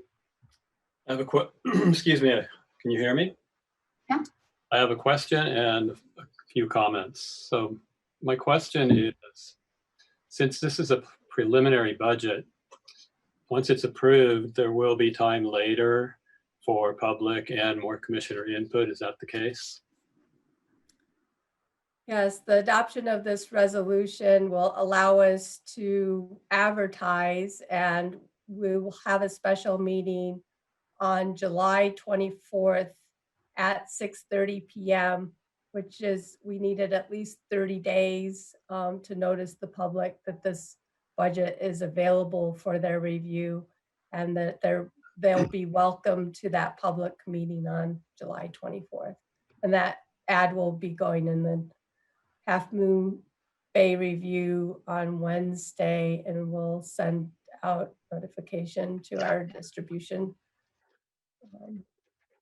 Great, thank you. Mm-hmm. This is a comment and question mostly for Jim. As you know, when we've discussed the survey, and I know you put a disclaimer on this, so I'm not picking on you about this, but I just want to point out to the public that the woeful response to the survey makes it really not very useful for decision making on any of these items. I mean, if you just look at the population of Half Moon Bay, it's less than 1.5% of the total population, the number of respondents. And if you increase the population to just the coast side, so Pacifica, Mid-Coast, and Half Moon Bay, it's like 3.3% of the population. And we're to represent the entire San Mateo County. So while the information's interesting, I don't really believe that it's useful. And even though I tend to agree with most of the ranking that the staff has come up with, but I'd like to point that out. And I think it is dangerous for us to have a survey with limited respondents and use it in such a way that we make decisions from it, because clearly someone can complain that the survey meant nothing, and here we are making decisions ranking it. So my question is, what are we going to do with this survey results? Are we using them for ranking projects, or is this just for information only?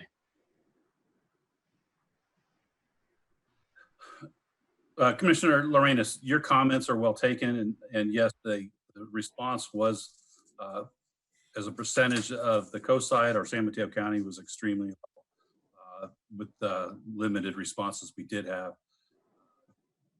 And the weight given to the survey was taken into consideration. So it wasn't the deciding factor overall. It did provide some input that was considered, but weighted based on the limited reach and scope and time of the survey. Okay, thank you.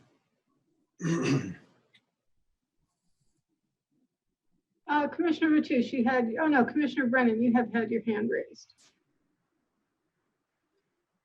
Hi.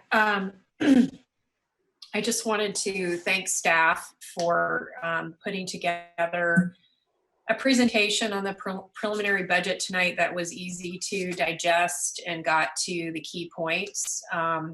So I just wanted to pass that on, and it really helped, I think, the public, and certainly it helped me get through this budget item. Thanks. Commissioner Matoush, you had your hand raised. Just to remind the public that a budget is no more than a planning document. Actual expenses are approved by the board on a real-time basis.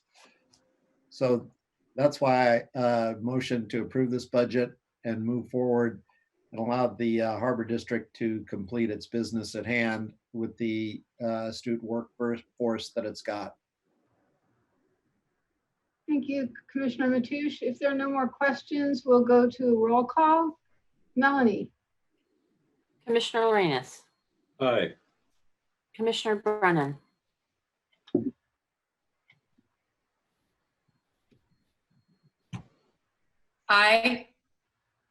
Commissioner Ryan. I keep being muted. Did you catch that? I'm sorry, just checking. Yep. Okay, thank you. Commissioner Ryring, Aye. Commissioner Chang Crawley, Aye. Commissioner Matoush. Aye. Thank you. We'll move on to discussion item number 13, temporary emergency appropriations for fiscal year 2021, operating budget and capital improvement program to adopt resolution number 20-11. Julie. Due to the COVID-19 pandemic, the process for preparing the budget has been adjusted to provide additional time to create forecasts. Staff is incorporating expected impacts of the pandemic on the district revenues, expenditures, and prioritizing capital improvement projects due to the anticipated decrease in funds available for the CIP. The Harbors and Navigation Code 6093 requires that a district establish a time and place for a hearing on the budget. No later than 30 days before the hearing date, the district must publish a notice pursuant to Government Code Section 6061, stating that the preliminary budget has been adopted and is available for review. There are not 30 days between the regularly scheduled meeting of today and July 15th. So a special meeting has been set to give the public an opportunity to comment, and it will be held on July 24th, 2020 at 6:30 p.m. This meeting will be held via Zoom and instructions provided on the district's website. The district's current approved appropriations will expire on June 30th, 2020, which is the end of the 1920 fiscal year. The attached resolution number 20-11 approves temporary emergency appropriations, so staff will have the authority to pay vendors and employees during the period of July 1st, 2020 through the anticipated adoption of the budget on July 24th, 2020. The Finance Committee reviewed this item on June 9th and recommends approval. Motion to approve. I'll second that. Is there any discussion? I don't have any audio. There's no audio here. Oh, we hear you. I don't have any audio. We hear you just fine. Lizzie, I don't know if you can hear Commissioner me. Brennan, you may wish to look at the bottom of your screen in the system I tray. have no audio and haven't for a few minutes. Try chatting. You might be able to give her instructions that way. Oh my gosh. Of course.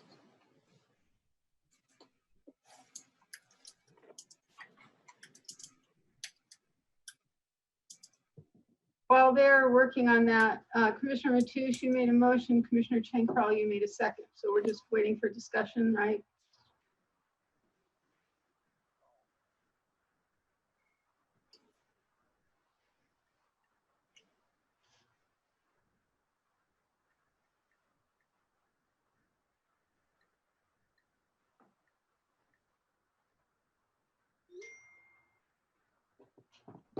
There's no audio. We hear you just fine.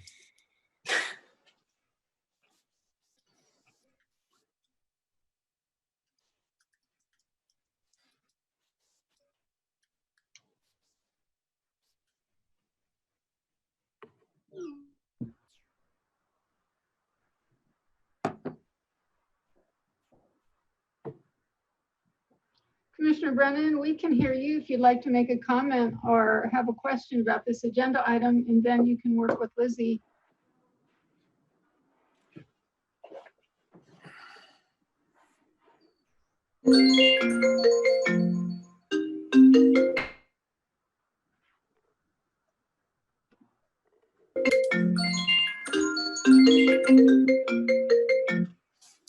Lizzie, can you stop the meeting when I can't hear, because I'm missing out on what's happening at the meeting? Can you just interrupt the meeting and say, can we have a technical difficulty? Can we pause for a minute? One of the commissioners can't hear. Because I could be missing voting on things. I don't know what's happening in this meeting.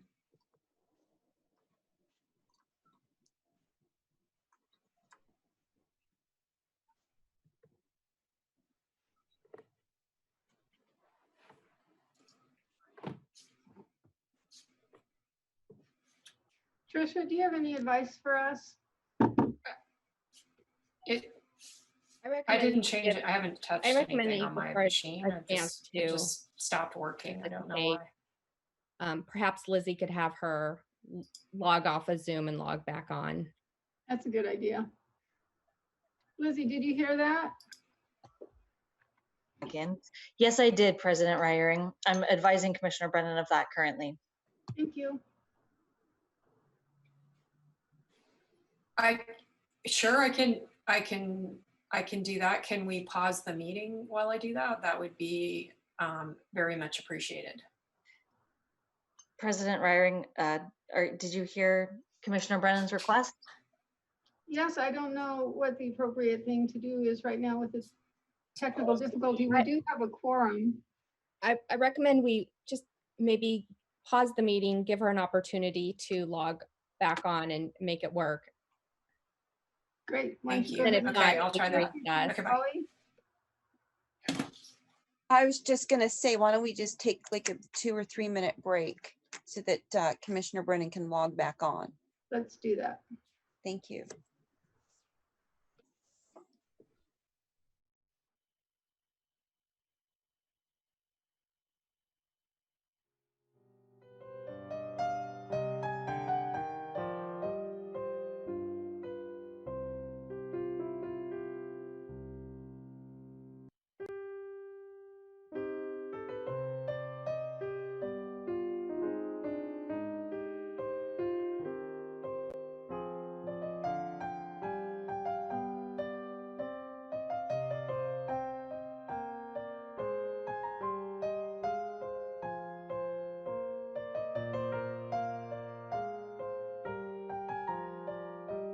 Commissioner Brennan, you had a question or a comment?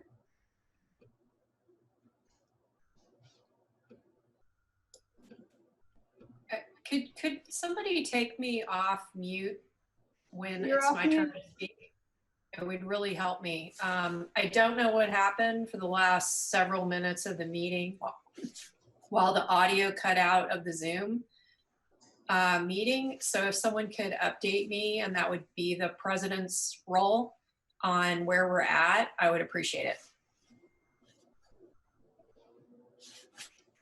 Julie gave a presentation about discussion item number 13, temporary emergency appropriations for fiscal year 2021. Okay, I could not hear that presentation, so if I could get a summary of it, that would be great. Julie, would you like to give a quick summary of that? Sure. Basically, we needed extra time to do our budget this year because of the COVID-19 pandemic. Things were changing. We needed to make sure that we had available funds for our CIP projects.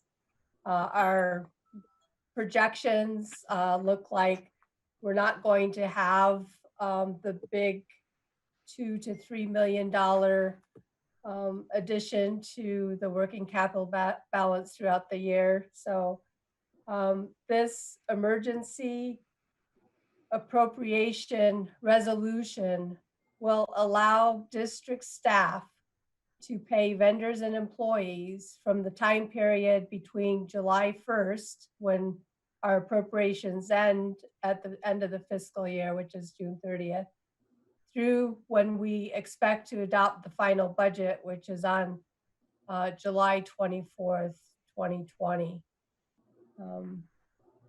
Without the approval of the appropriations, the board hasn't given us authority to spend any money for next fiscal year, because we haven't passed our budget yet, and that is expected next month. Did you mention what happened to the money that you thought we had that we don't have, or just what the shift is? Well, actually, in my first presentation, I didn't talk about that, but those were the reasons that we needed to have extra time to do this particular budget. Things have been changing so quickly, and our revenue projections had to be decreased. Our expenditures, some of them are increased. I see. So we just needed extra time to do that. Our budget legally is required to be adopted by August 1st. This just gives us temporary authority to pay bills. Okay, thank you so much. I appreciate it. Great. So we have a motion and a second on the table. Melanie, roll call, please. Commissioner Ryring, Aye. Commissioner Chang Crawley, Aye. Commissioner Matoush, Aye. Commissioner Lorenz, Aye. Commissioner Brennan. Aye. Thank you, Melanie. We'll move to discussion item number 14, consider opposition to the Education Omnibus Trailer Bill. And Julie, this is also your item. Yes, there has been disagreement between the County of San Mateo, along with other 4 Bay Area counties, and the state concerning calculations of Excess Education Revenue Augmentation Fund, or excess ERAF. There's detailed information online regarding that report, and it's on the Legislative Analyst's Office website. The Education Omnibus Trailer Bill and the Governor's May revisions included an amendment to Revenue and Taxation Code Section 97.2, adding a new subsection which would authorize the imposition of civil penalties against counties that calculate excess ERAF in a manner that deviates from Department of Finance guidance. For those of you that don't know anything about excess ERAF, basically there was a fund that was created in the 90s. Initially, the state was funding schools 100%. And then in the 90s, they needed additional money. So they took property taxes from all the local agencies and came up with a calculation that the agencies needed to fund these different school districts, and then that they would contribute the other funding. What's happened over time is that the formula, which requires a certain amount of funding for basic aid schools, basic aid meaning they have a lot of low income or English learners in their school, that ERAF, the state funds more of those basic aid schools. And so the counties have this ERAF fund that isn't needed to fund the school districts, and it goes back to the counties. And that's like maybe an oversimplification, but it comes back to the counties. And the counties also have very, very complicated complicated spreadsheets where they have what's called a VLF swap. Again, a funding mechanism by the state to fund these basic aid schools. And when the RDA, when the redevelopment agencies were eliminated back around 2011, it gave more excess ERAF to the local agencies because now the school district didn't have to provide funding for those redevelopment agencies. So all these changes and the fact that the Bay Area is a very high cost of living and the property taxes keep increasing, all these things put together is bringing money back into our local government. And the state is saying, we think you have problems in those calculations, and we want some of that money back. And this education omnibus trailer bill puts in the hands of the state the ability to make procedures related to these ERAF calculations without underlying legal laws that relate to that calculation. So all of the finance directors in San Mateo County have been meeting and talking about what the best way to do is to get together and lobby and contact CSDA, contact all of our legislative representatives. There's a draft memo attached to the staff report that would go to Holly Mitchell, who is the Senate Budget and Fiscal Review Committee Chair, and Philip Ting, which is the Assembly Budget Committee Chair, with San Mateo County Harbor District opposing it if the Harbor District so desires to oppose this bill. CSDA just reached out to us yesterday and is also putting a letter together to show that they oppose this. They're asking that if we decide to, that we would give them information and sign the letter. So this is asking for board approval to have the general manager sign this opposition letter and send it I out. support sending the letter of opposition. I'll second that. We have a motion and a second. Do any commissioners wish to make comments or have questions? Commissioner Lorenz? Julie, I do have a question. I looked into this and I have to say it's complicated and I don't understand it. So my question to you is, should the state not prevail, what would the impact be on these schools? There's no impact to the schools. They'll get the same amount. It's either coming from the local agencies' excess ERAF funds, which they've set aside about $500,000 in case we do not prevail. So we won't have any extra money going out of our bank account to pay for it if we don't prevail. But if they do prevail, we'll get that $500,000 plus about $200,000 per year. And if the state prevails, then they'll have a portion of our excess ERAF. They're estimating at about $250 million is the latest estimate that they came out with. But that's kind of a moving target because the finance officers say that's too high. We don't think you're going to get that much money by prevailing. Great, thank you. Great, Commissioner Brennan. Yeah, I just want to mention that there's the icon to click on raising your hand has disappeared from my screen, so I have to do it physically.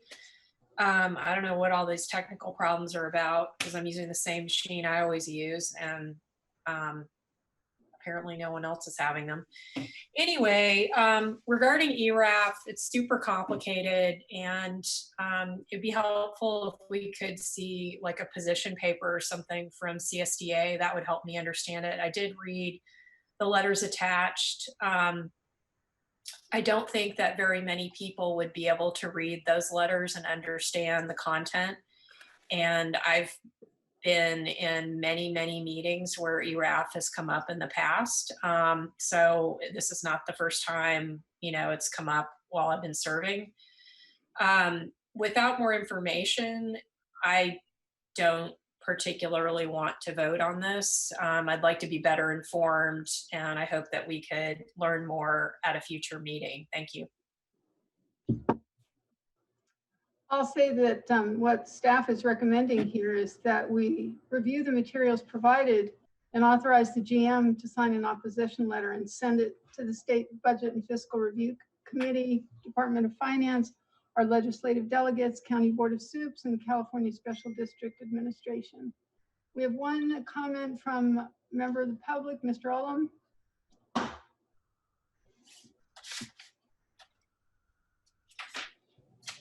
Mr. Ullum, you've been unmuted for comment. Thank you. Hey, this is an interesting item in that it presents sort of a conflict of due loyalties on the part of Commissioner Virginia Chang Corrali. I'm looking at minutes from a Menlo Park Fire Board meeting from 2019, where they voted whether to take a position or not on something that the California Special Districts Association was asking them to support regarding a Senate bill. And so I'm assuming that the third on board got the same email that your board got regarding the CSDA's opposition to this and asking for your support for that opposition. So I'm asking, is there a conflict of dual loyalty here? How does that affect the this vote, the legitimacy of the vote, or have any impact on the districts or the board itself in participating in it? It's very clear that Ms. Corrali has the opportunity to vote for or against the same exact topic in her other position as a board member on the Menlo Park Fire District. And the politics that exist for her there and the priorities that might exist for her community in Menlo Park are vastly different than what might exist here on the coast side or for everybody in San Mateo County in general. So I would like Ms. Ortiz to express an opinion on whether this is appropriate for Ms. Corrali to even participate in this discussion. Thank you.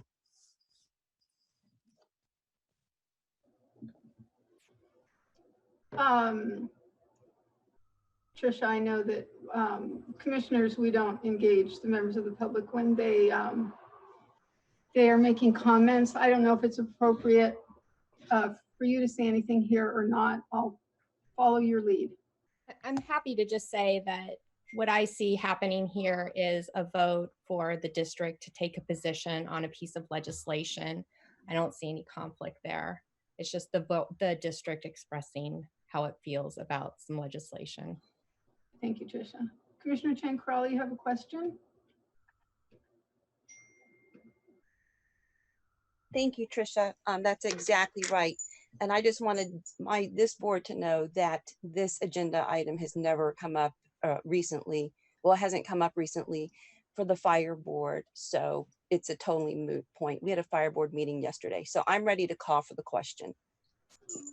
Great. Melanie, can you take roll call, please? Commissioner Brennan?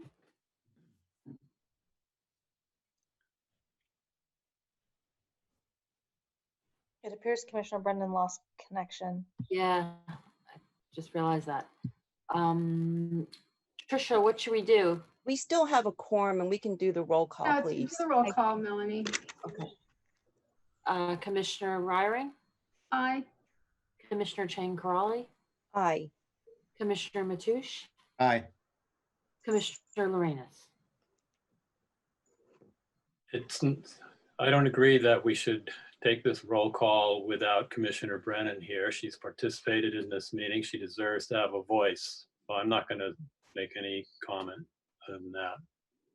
It's outrageous to not let her, because of a computer glitch, I'll let her have her voice.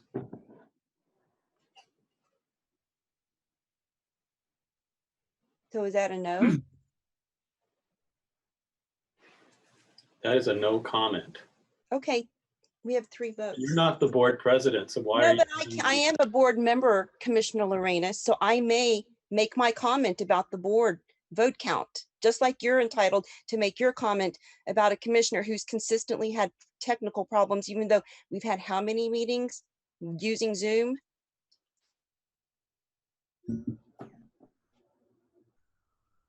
Trisha, your opinion? Well, we don't know that she's having technical problems. There's Exactly. a number of reasons that she could have left, and They have left the meeting.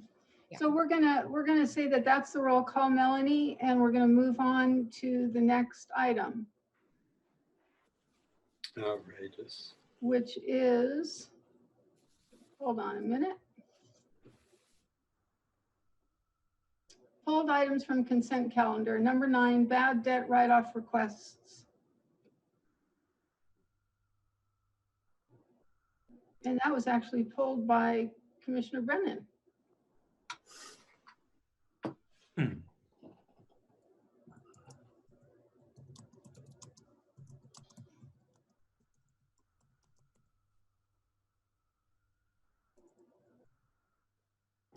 Commissioner Jen Crawley? Is this item number 8? It's number 9, I think, is what she pulled from the Okay. consent calendar. Well, since it's been pulled, I mean, would you mind if Julie makes the staff report or presents the staff report so that the public can hear this? Yeah. Thank That you. sounds great. Julie, go ahead, please. The district faces many unique challenges when collecting receivable balances at both harbors. Although most of our berth renters pay timely and take advantage of our auto pay service, several of our slip holders do not pay us timely or at all.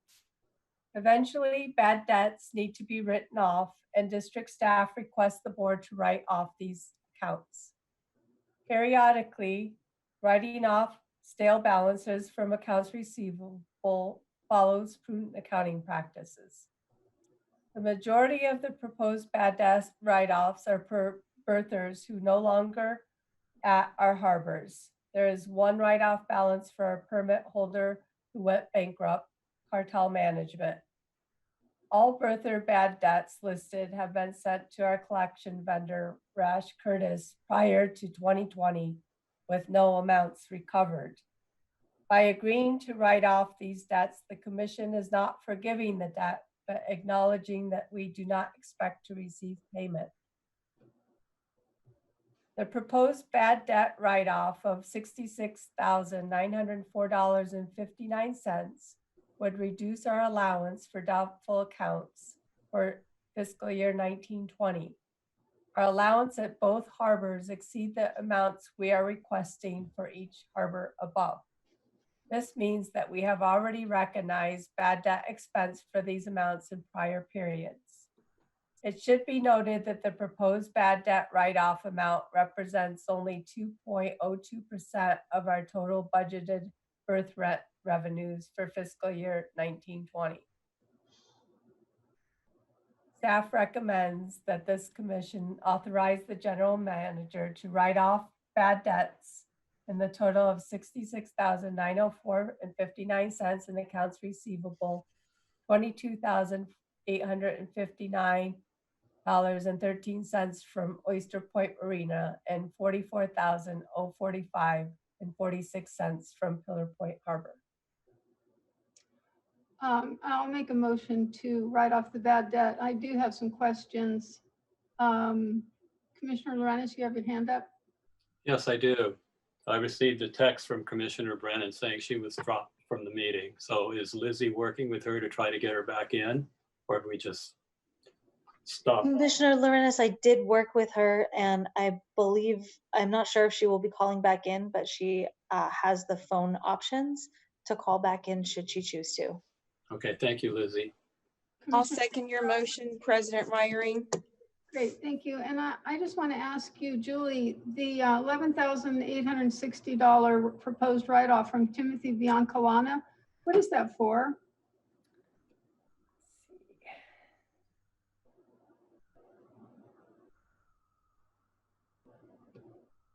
I have that information right here. It's almost twice as he much was falling behind on birth rent in his count for a long time, and staff has been working with him to bring his account current, but he kept saying that he was going to leave the harbor, and so eventually we had to cancel his birth rent agreement and change.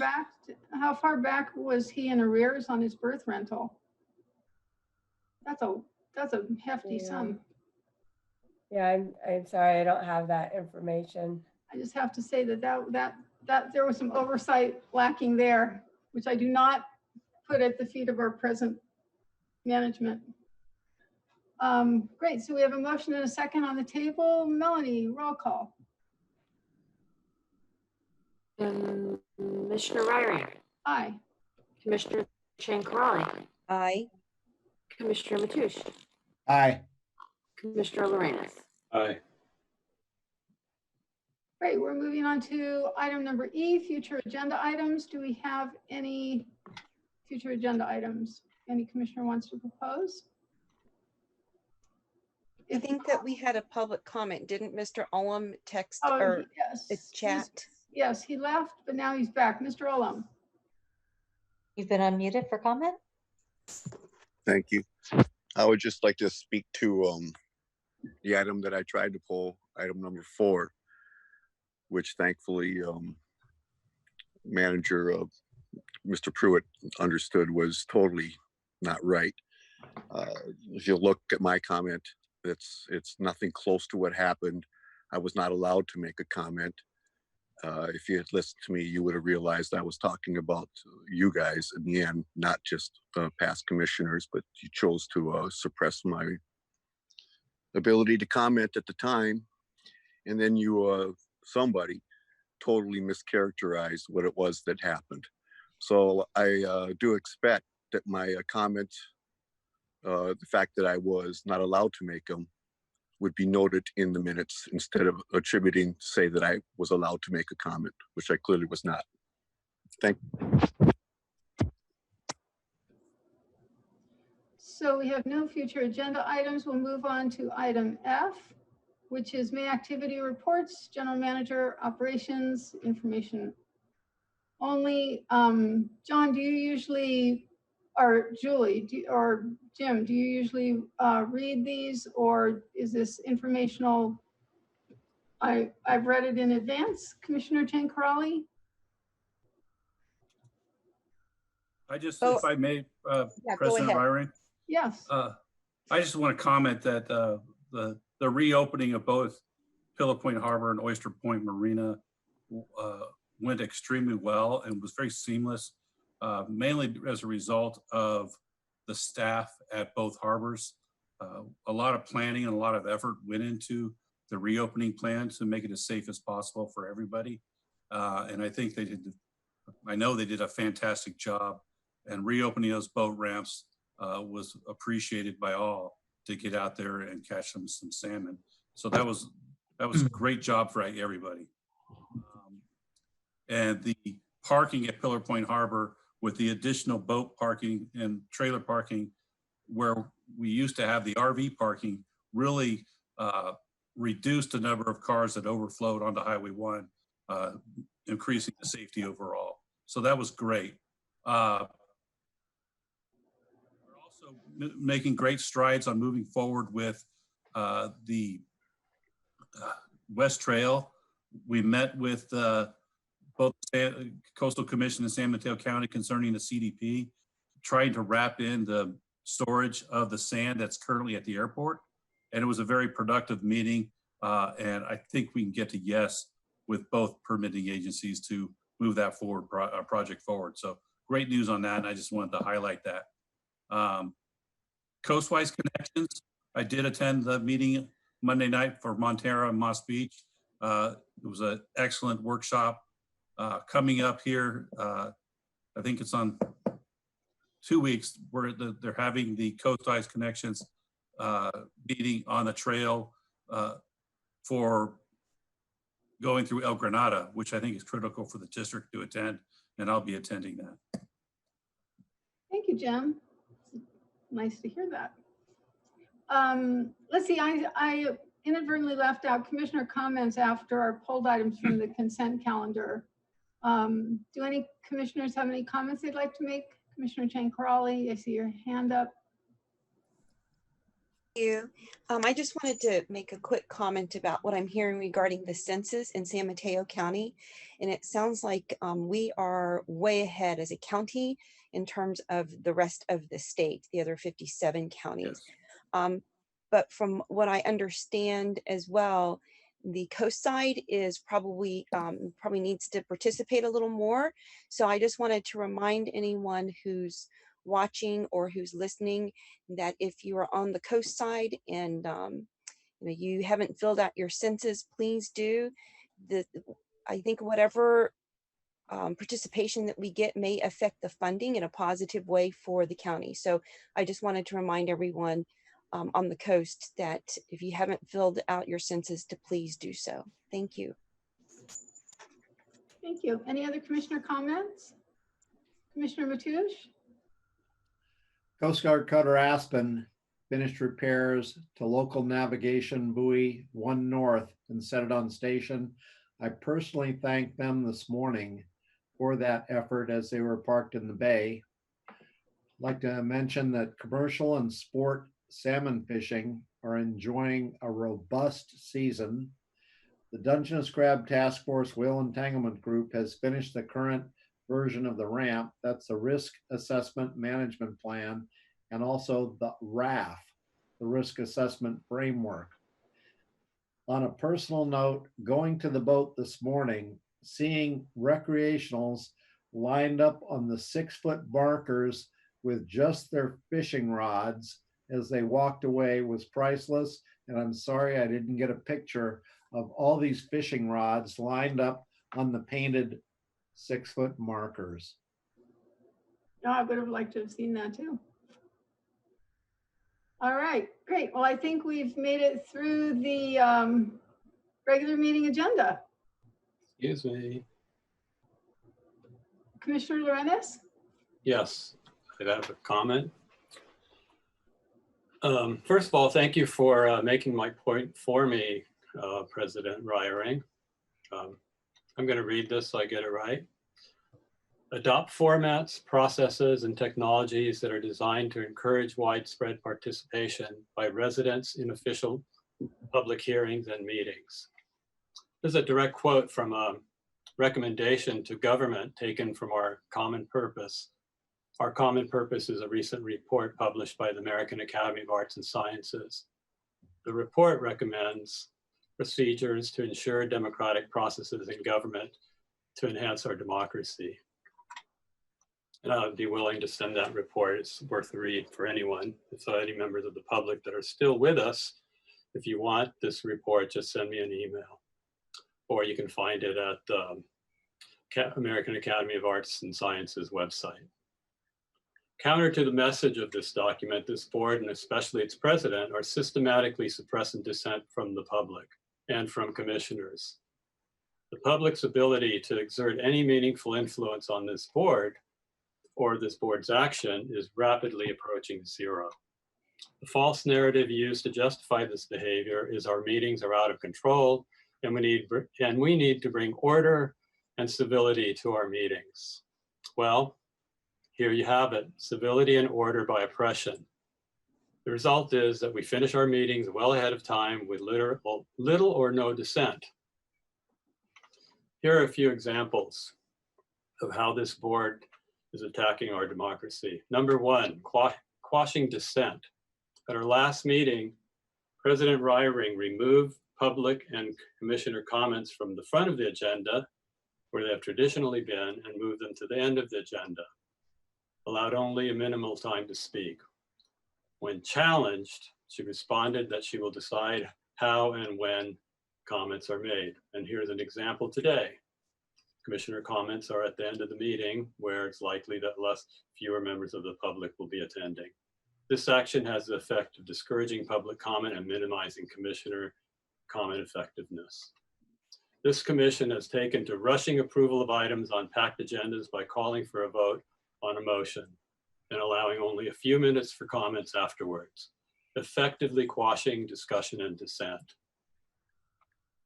Number 2, noticing meetings to exclude commissioners. This is a particularly noteworthy method of exclusion. It has been used by the board president and vice president to write policy with minimal public and board input.